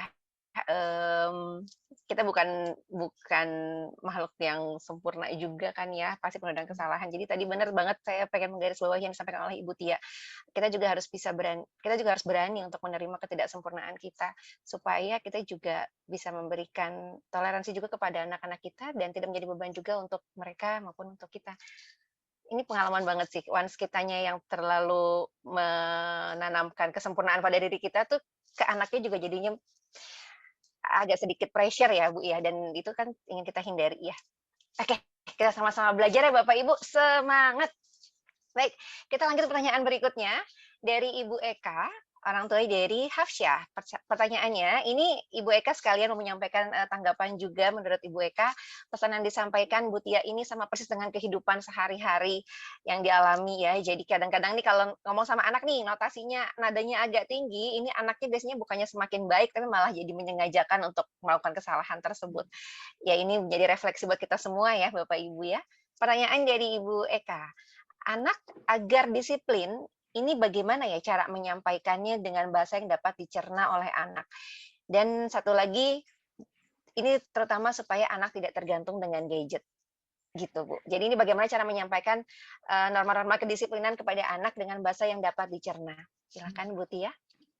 Ya, Bu Eka, kita harus tanya ke diri sendiri lagi. Kalau kita ngomongin disiplin itu relate-nya ke ngajarin atau ke hukuman. Kalau kita masih merasa bahwa disiplin itu akan ditegakkan dengan cara hukuman, artinya kita harus membetulkan itu. Karena disiplin itu adalah melakukan sesuatu sesuai dengan aturan dan batasan, bukan karena hukuman gitu kan. Balik lagi ke tadi, ke bedanya disiplin sama hukuman. Ada hal-hal yang, ada nih 2 hal yang saya belajar. Ini gara-gara karena dapat dari ahlinya, kemudian saya belajar untuk terapkan di kelas, adalah ke diri sendiri juga, adalah dua momen di mana saya nggak boleh melakukan hukuman ke anak murid atau ke orang lain. Pertama adalah ketika saya emosi, yang kedua adalah di depan umum. Saya tahu dia berbuat salah, saya tidak akan saat itu langsung menegurnya, karena kalau saya menegurnya dan memarahinya di depan umum, efeknya lebih panjang. Karena begitu saya marahin, langsung dia akan ada di mammalian brain. Oke, melawan atau menghindar. Dia nggak tahu apa yang salah, apa yang ini. Kalau memang itu harus dibetulkan saat itu, ajak dia ke tempat yang lebih sepi. Jadi enggak di depan orang diteriakin. kadang kita merasa bahwa disiplin itu bisa ditegakkan dengan efek malu. Kita permalukan orang supaya dia nggak mengulang kesalahan. Sebenarnya kebutuhan siapa sih? Jangan-jangan kebutuhan kita untuk ngerasa lebih dibanding orang lain, lebih dibanding anak, dengan cara mempermalukan orang lain. Saya suka melakukan itu dulu. Terus saya tanya nih, iya, sebenarnya kalau kayak gitu, ngaruh nggak sih ke orang lain? Enggak. Yang ngerasa hebat saya. Orang lain merasa saya hebat nggak? Enggak. Apakah penting buat saya merasa hebat? Apakah penting buat saya merasa bahwa saya harus kelihatan sempurna di mata orang lain? Terus saya tanya ke diri saya, sebagai guru, berulang kali, ketika anak murid saya melakukan kesalahan, mungkin di situ lagi ada guru tamu gitu. Ada rasa malu bahwa, nih, kok dia nggak bisa diatur banget? Kok anak-anak nggak bisa diam? Saya tanya lagi lah, kan kamu ngajar di sekolah alam, anak-anak pasti kan berisik. Bukan di sekolah negeri. Di sekolah negeri ya tinggal teriak aja. Ya kamu maklumin. Saya datengin, saya bilang, coba didengerin itu. Saya nggak akan teriak di depan orang. Karena kalau teriak, semua langsung akan standby gitu. Misalnya saya teriak, Tia gitu. Semua pasti langsung akan dan langsung ke anak yang mau saya tegur tadi. Saya yang dengan sengaja mengubah. Kelas saya adalah laboratorium eksperimen saya.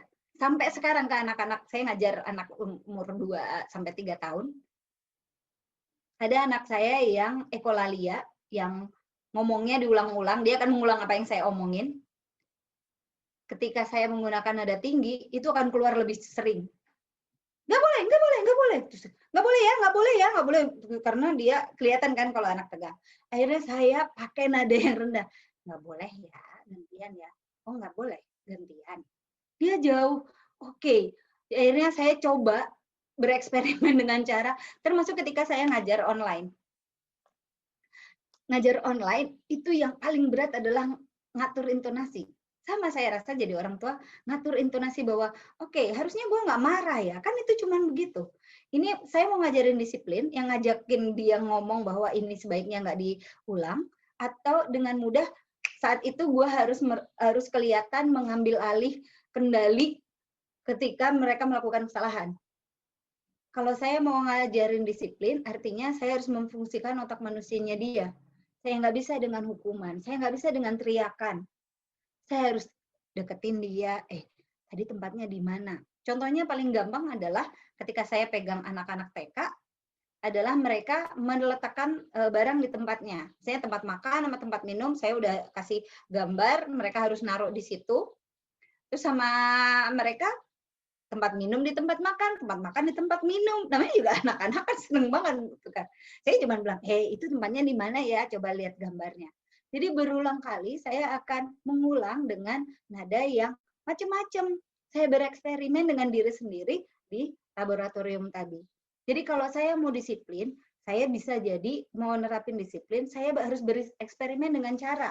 Mungkin melibatkan dia dengan diskusi ke anak-anak. Benar nggak ya tempatnya di situ? Oh salah, di sini? Iya, di situ. Gitu. Atau saya bisa jadi karena saya terlalu penat, pengen yang ngehukum gitu ya, biar cepat ini perilaku ini, biar kelihatan stop gitu. Saya yang justru akan mundur. Dan saya akan tanya ke partner saya kayak, aku nggak bisa handle ini, kamu bisa nggak pegang dulu? Atau kalau misalnya orang tua bisa ke partner ya, ke suami atau kalau bapak ke istrinya, bilang aja bahwa kayaknya ini kamu dulu deh. Kalau enggak, aku akan meledak nih. Karena saking emosinya, dan ini anak nanti jadinya hukuman bukan disiplin gitu. Disiplin lebih banyak akhirnya kita bercakap-cakap dengan anak-anak, kira-kira gimana cara supaya kamu tidak mengulang ini lagi. Apa sih sebenarnya yang kamu pikirkan? Lebih banyak mungkin anak menjawab, apa ya? Ya, nggak punya. Ya karena mereka berpikir pada saat itu, mereka nggak tahu bahwa itu beresiko buat orang lain kadang. Membuat tidak nyaman orang lain. Lebih sering begitu kita habis ceramah, baru mingkem kejadian yang kita omongin tadi. ya udah gitu. Jadi artinya memang diajak ngomong. Oke, ada hal yang saya lakukan untuk ngajak ngomong anak dalam usia berapapun, murid saya ya. Walaupun usianya 2 tahun, saya tidak pernah menganggap mereka tidak bisa berpikir seperti saya. Saya selalu menempatkan mereka sama, kemampuan pikirnya sama saya, dan saya tidak menggunakan bahasa bayi. Oh, itu nggak boleh, saya nggak gitu. Saya bilang, itu boleh nggak ya? Saya tetap dengan saya, Tia yang udah tua ini, ngasih tahu dengan bahasa yang kata-kata mungkin pilihan katanya yang lebih sederhana, tapi dengan bahasan yang sama kayak saya ngebahas ke anak kelas 2 SD atau 2 SMA. Seriusnya sama. Walaupun mungkin perilaku yang saya kasih komentar ini beda. Yang anak SMA masalah ngumpulin tugas tepat waktu, yang anak kelas 2 SD masalah nyelesain tugas, yang anak 2 tahun ini masalah naruh kotak makan di tempatnya gitu. Tapi saya menempatkan mereka bahwa mereka punya kemampuan pikir yang juga sama saya. Jadi saya akan menggunakan kata, boleh nggak ya? Kayak saya berdiskusi sama orang tua aja. Kalau orang tua yang pernah ketemu saya gitu, ini ada muka-muka yang familiar dengan saya karena saya pegang kakaknya dulu. Mereka akan tahu ketika ngobrol sama saya, terus ada anak datang, saya akan tiba-tiba langsung, kenapa? Seolah saya tidak peduli bahwa saya sedang bicara sama orang tua. Dan saya nggak sadar bahwa itu saya lakukan. Jadi kalau misalnya saya lagi ngobrol nih sama Bu Yanti, waktu itu saya pegang Zaki, adik kakaknya Dihya gitu kan, terus Zaki datang. Waktu kita lagi serius nih ngomong, terus Zaki bisa, Umi, saya akan tiba-tiba, kenapa Zaki? Mungkin Bu Yanti tiba-tiba gini, nah Bu Tia lagi ngomong serius di tengah-tengah, jadi Bu Yanti gini, terus saya terus, kenapa Zaki? Nggak tahu, itu terjadi sama saya ketika saya banyak bereksperimen di kelas. Jadi dengan mudah saya akan menyetop orang dewasa, bicara dengan orang dewasa ke anak-anak, karena saya merasa bahwa ini lebih penting. Nggak tahu itu terjadi begitu saja sih. Berarti mengenai penyampaian norma-norma kedisiplinan tadi, kita tetap harus menempatkan anak kita dengan pola pikir yang sama seperti orang dewasa, begitu ya Bu ya, tapi kita sampaikan dengan bahasa yang lebih sederhana, begitu ya Bu?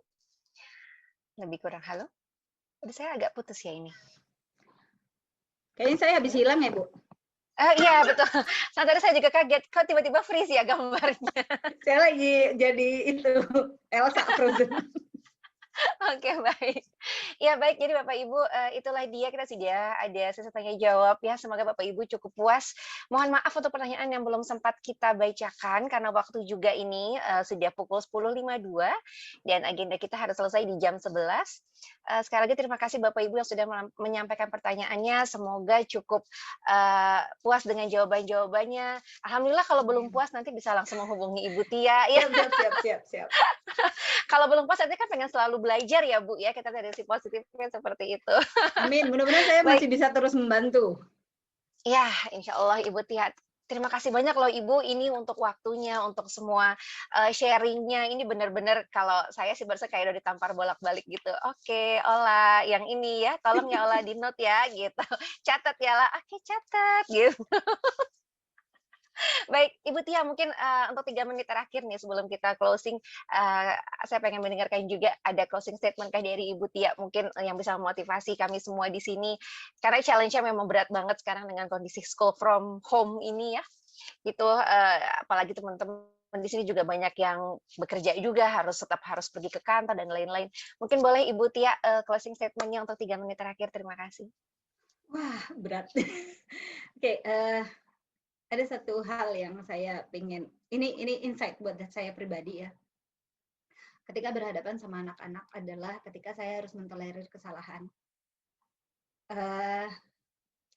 Saya berada pada satu kesimpulan bahwa Allah aja Maha Pemaaf, masa Tia yang banyak dosa ini nggak memaafin. Kesalahan anak-anak ini seperti apa sih? Duh, saya nangis. Jadi itu insight saya ketika sekian tahun saya ngajar, bergaul sama anak-anak, bergaul sama anak-anak dalam artian saya megang dari yang umur 2 tahun sampai umur 20. Kebetulan saya jadi instruktur di kampus. Ya, tugas saya untuk ngasih tahu mereka bahwa orang dewasa itu juga punya banyak salah dan mereka memperbaiki kok kesalahannya. Artinya saya pun harus mentolerir ketika mereka melakukan kesalahan. Yang pertama yang harus saya tolerir adalah diri sendiri bahwa nggak apa-apa Tia bikin salah. Itu mudah-mudahan menjadi satu hal yang ini insight pribadi saya sih yang saya share ke Bapak Ibu sekalian. Ya itu aja Bu Ola. Baik Ibu Tia, terima kasih sebelum nanti air mata saya jatuh ini. Terima kasih Ibu Tia untuk sharingnya, insight-nya. Insya Allah itu menjadi pengingat kita semua juga ya Bapak Ibu, orang tua SD 2 yang luar biasa. Dan juga para tamu ini banyak juga yang hadir di sini di luar komunitas SD 2. Terima kasih sudah join di sini. Dan sekarang kita akan memasuki agenda terakhir untuk lebih menguatkan kita semua. Kita akan berdoa bersama. Dan doa akan dipimpin oleh Bapak Rangga. Kami persilakan kepada Bapak Rangga. Baik, terima kasih. Bapak Ibu semua, mari ya. Mohon maaf, Bapak Rangga tiba-tiba terputus ya? Oke, kita tunggu dulu mungkin ya. Sekali lagi kami ucapkan terima kasih kepada Ibu Tia untuk kesediaannya sharing pada hari ini. Juga kepada Bapak Ibu semua yang sudah menyediakan waktunya kurang lebih dari pukul 9 pagi tadi ya. Alhamdulillah insya Allah semuanya bermanfaat untuk kita semua. Dan kami juga mau menginformasikan dari penyelenggaraan kegiatan ini telah terkumpul infak sebesar Rp1.550.000. Alhamdulillah. Terima kasih banyak Bapak Ibu. Ini kami tampilkan. Inilah dia infak yang sudah terkumpul hingga saat ini. Terima kasih. Kami berikan aplaus secara virtual. Terima kasih banyak untuk semua partisipasi Bapak Ibu. Insya Allah ini akan diserahkan ke LAS SAI. Dan Bapak Ibu yang masih mau berpartisipasi juga masih kami tunggu. Sampai dengan hari ini pukul 12 waktu Indonesia bagian Barat. Masih ada waktu kurang lebih 1 jam lagi. Kami persilahkan bisa langsung ditransfer ke nomor rekening yang sudah tercantum di pengumuman mengenai acara kita pada hari ini. Sekali lagi terima kasih. Semoga berkah, barokahullah. Semoga ini semua melancarkan niat baik kita ya Bapak Ibu. Terima kasih banyak. Baik, kepada Bapak Rangga, apakah Bapak Rangga sudah online lagi? Ya maaf, tiba tadi. Alhamdulillah. Baik, kami persilakan Bapak Rangga dapat memimpin doa pada siang hari ini. Terima kasih. Ya, terima kasih. Baik Bapak Ibu semua, mohon maaf tadi ada gangguan teknis. Kita sambung lagi sebentar ya. Kita tutup bersama. Mari kita sama-sama tundukkan hati kita bersama. Dan mungkin doanya juga nggak panjang. Kita bacakan doa Robito agar Allah menyatukan hati-hati kita semua, menyatukan hati kita untuk cinta kepada Allah, cinta kepada Rasulnya, dan terutama menyatukan hati-hati kita, menguatkan hati-hati kita untuk bersama-sama membersamai anak kita dan membimbing anak-anak kita. Semoga mereka semua menjadi anak-anak yang beriman, bertakwa, terutama menjadi pemimpin-pemimpin dari orang-orang yang bertakwa. Astaghfirullahaladzim, astaghfirullahaladzim, astaghfirullahaladzim. Bismillahirrahmanirrahim. Alhamdulillahirabbil alamin. Allahumma salli ala sayyidina Muhammad wa ala sayyidina Muhammad. قل اللهم مالك الملك تؤتي الملك ممن تشاء وتعز من تشاء وتذل من تشاء بيدك الخير انك على كل شيء قدير تولج الليل في النهار وتولج النهار في الليل وتخرج الحي من الميت وتخرج الميت من الحي وترزق من تشاء بغير حساب اللهم ان هذا بلد هذه وسوات دعاتي فاغفر لنا اللهم انك تعلم ونهج القلوب قد استمت على محبتك والتقت على طاعتك وتوحدت على دعوتك وتعهدت على نصرة شريعتك ووسك اللهم ربطتها وجمدها وجلها سبلها وامنحها بذلك الذي لا يخلي واترى صدورها بخير ايمان وجملها كل عليك وهي بمعرفتك ومثل الشهادات في سبيلك انك نعم المولى ونعم النصير. Ya Allah ya Rabbana, jadikan anak-anak kami anak-anak yang soleh dan solehah, yang pintar, yang cerdas, sehat jasmani dan nurhani, beriman, bertakwa, sabar, anak mulia ya Allah. Ya Allah, jadikanlah mereka semua jadi anak orang-orang, menjadi pemimpin-pemimpin bagi orang-orang yang bertakwa ya Allah. Rabbana hab lana min azwajina wa dzurriyyatina qurrata a'yun waj'alna lil muttaqina imama. Allahumma ighfir lana wa liwalidayna warhamhuma kama rabbana saghira. Allahumma barik lana fi rajabna wa sya'ban wa balighna fi ramadan wa balighna fi ramadan wa balighna fi ramadan Rabbana atina fid dunya hasanah wa fil akhirati hasanah wa qina adzabannar. Wa sallallahu ala sayyidina Muhammad wa ala ali sayyidina Muhammad. Subhana rabbika rabbil izzati amma yasifun. Assalamu ala mursalin walhamdulillahi rabbil alamin. Terima kasih. Assalamualaikum warahmatullahi wabarakatuh. Waalaikumsalam warahmatullahi wabarakatuh. Amin amin ya rabbal alamin. Semoga Allah menijabah doa-doa kita pada siang hari ini. Bapak Ibu yang kami hormati, sekarang kita sudah memasuki ujung acara kita. Sebelum kita mau foto bersama dulu nih, kebetulan supaya bisa didokumentasikan karena sudah ada Ibu Tia yang menyempatkan untuk bergabung bersama kita. Terima kasih sekali lagi ya Ibu Tia untuk ilmunya. Oke, kita siapkan dulu layarnya. Silakan kepada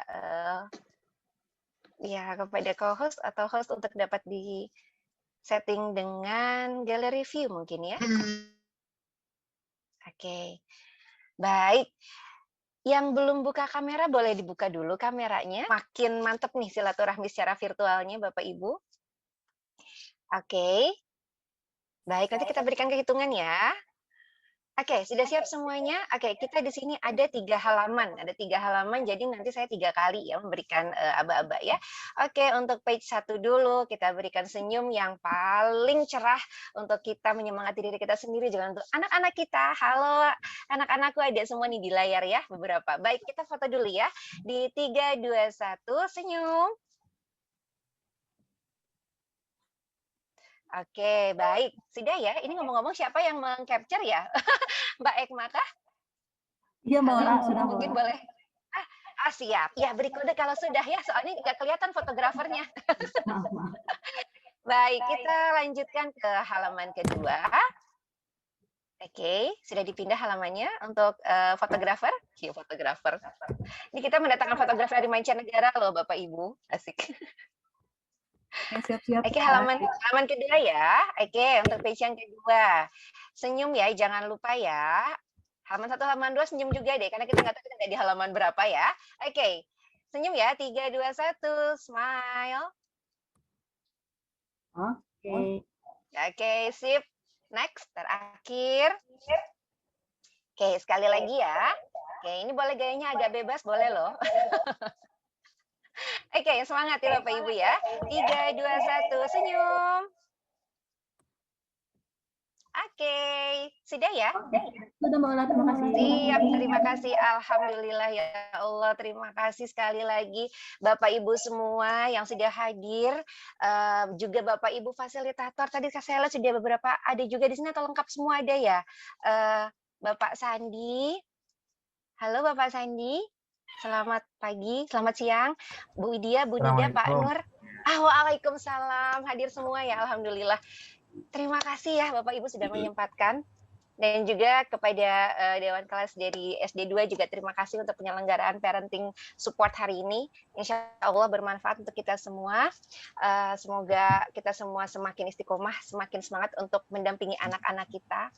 Selesai acara, saya pengen ajak Bapak Ibu semua untuk peluk anak-anak kita dengan erat, peluk mereka, lalu akui kepada mereka jika kita tetaplah seorang manusia yang bisa melakukan kesalahan, dan kita ajak mereka untuk sama-sama belajar. Kita arungi semua perjalanan hidup ini, kita hadapi tantangan-tantangan hidup ini bersama-sama dengan anak kita, insya Allah diberi kekuatan oleh Allah Subhanahu wa Ta'ala. Kita peluk anak-anak kita setelah ini ya Bapak Ibu ya. Baik, Bapak Ibu yang kami hormati, kami tutup acara ini. Sekali lagi informasi untuk infak ada di dalam kolom chat, di situ sudah ada nomor rekeningnya. Kami masih buka hingga pukul 12 waktu Indonesia bagian barat. Kami tunggu keikutsertaan Bapak Ibu semua. Mohon maaf saya agak jelimet ini bicaranya karena ingin segera memeluk anak saya. Jadi mari kita akhiri acara ini. Sekali lagi terima kasih Bapak Ibu semua. Sampai bertemu lagi di lain kesempatan. Tetap sehat, tetap semangat. Kita baca dulu doa penutup majelis. Allahumma bihamdika asyhadu alla ilaha illa anta astaghfiruka wa atubu ilaik. Terima kasih Bu Tia. Terima kasih banyak sekali lagi. Terima kasih Ibu Tia. Terima kasih Bapak Ibu semua. Terima kasih acara ini. Terima kasih ya Bu Tia. Sama-sama. Terima kasih. Terima kasih banyak. Jazakumullah khairan kasih SD2. Halo, sehat semuanya. Barakallahu ya. Bismillahirrahmanirrahim. Terima kasih. Pamit. Stay safe ya Bapak Ibu. Izin nih. Ya, terima kasih Bapak Ibu. Sehat selalu. Sehat Ya, selalu. pamit ya. Assalamualaikum. Ya, Waalaikumsalam. Pamit. Assalamualaikum. Salam untuk orang-orang tercinta. Terima kasih.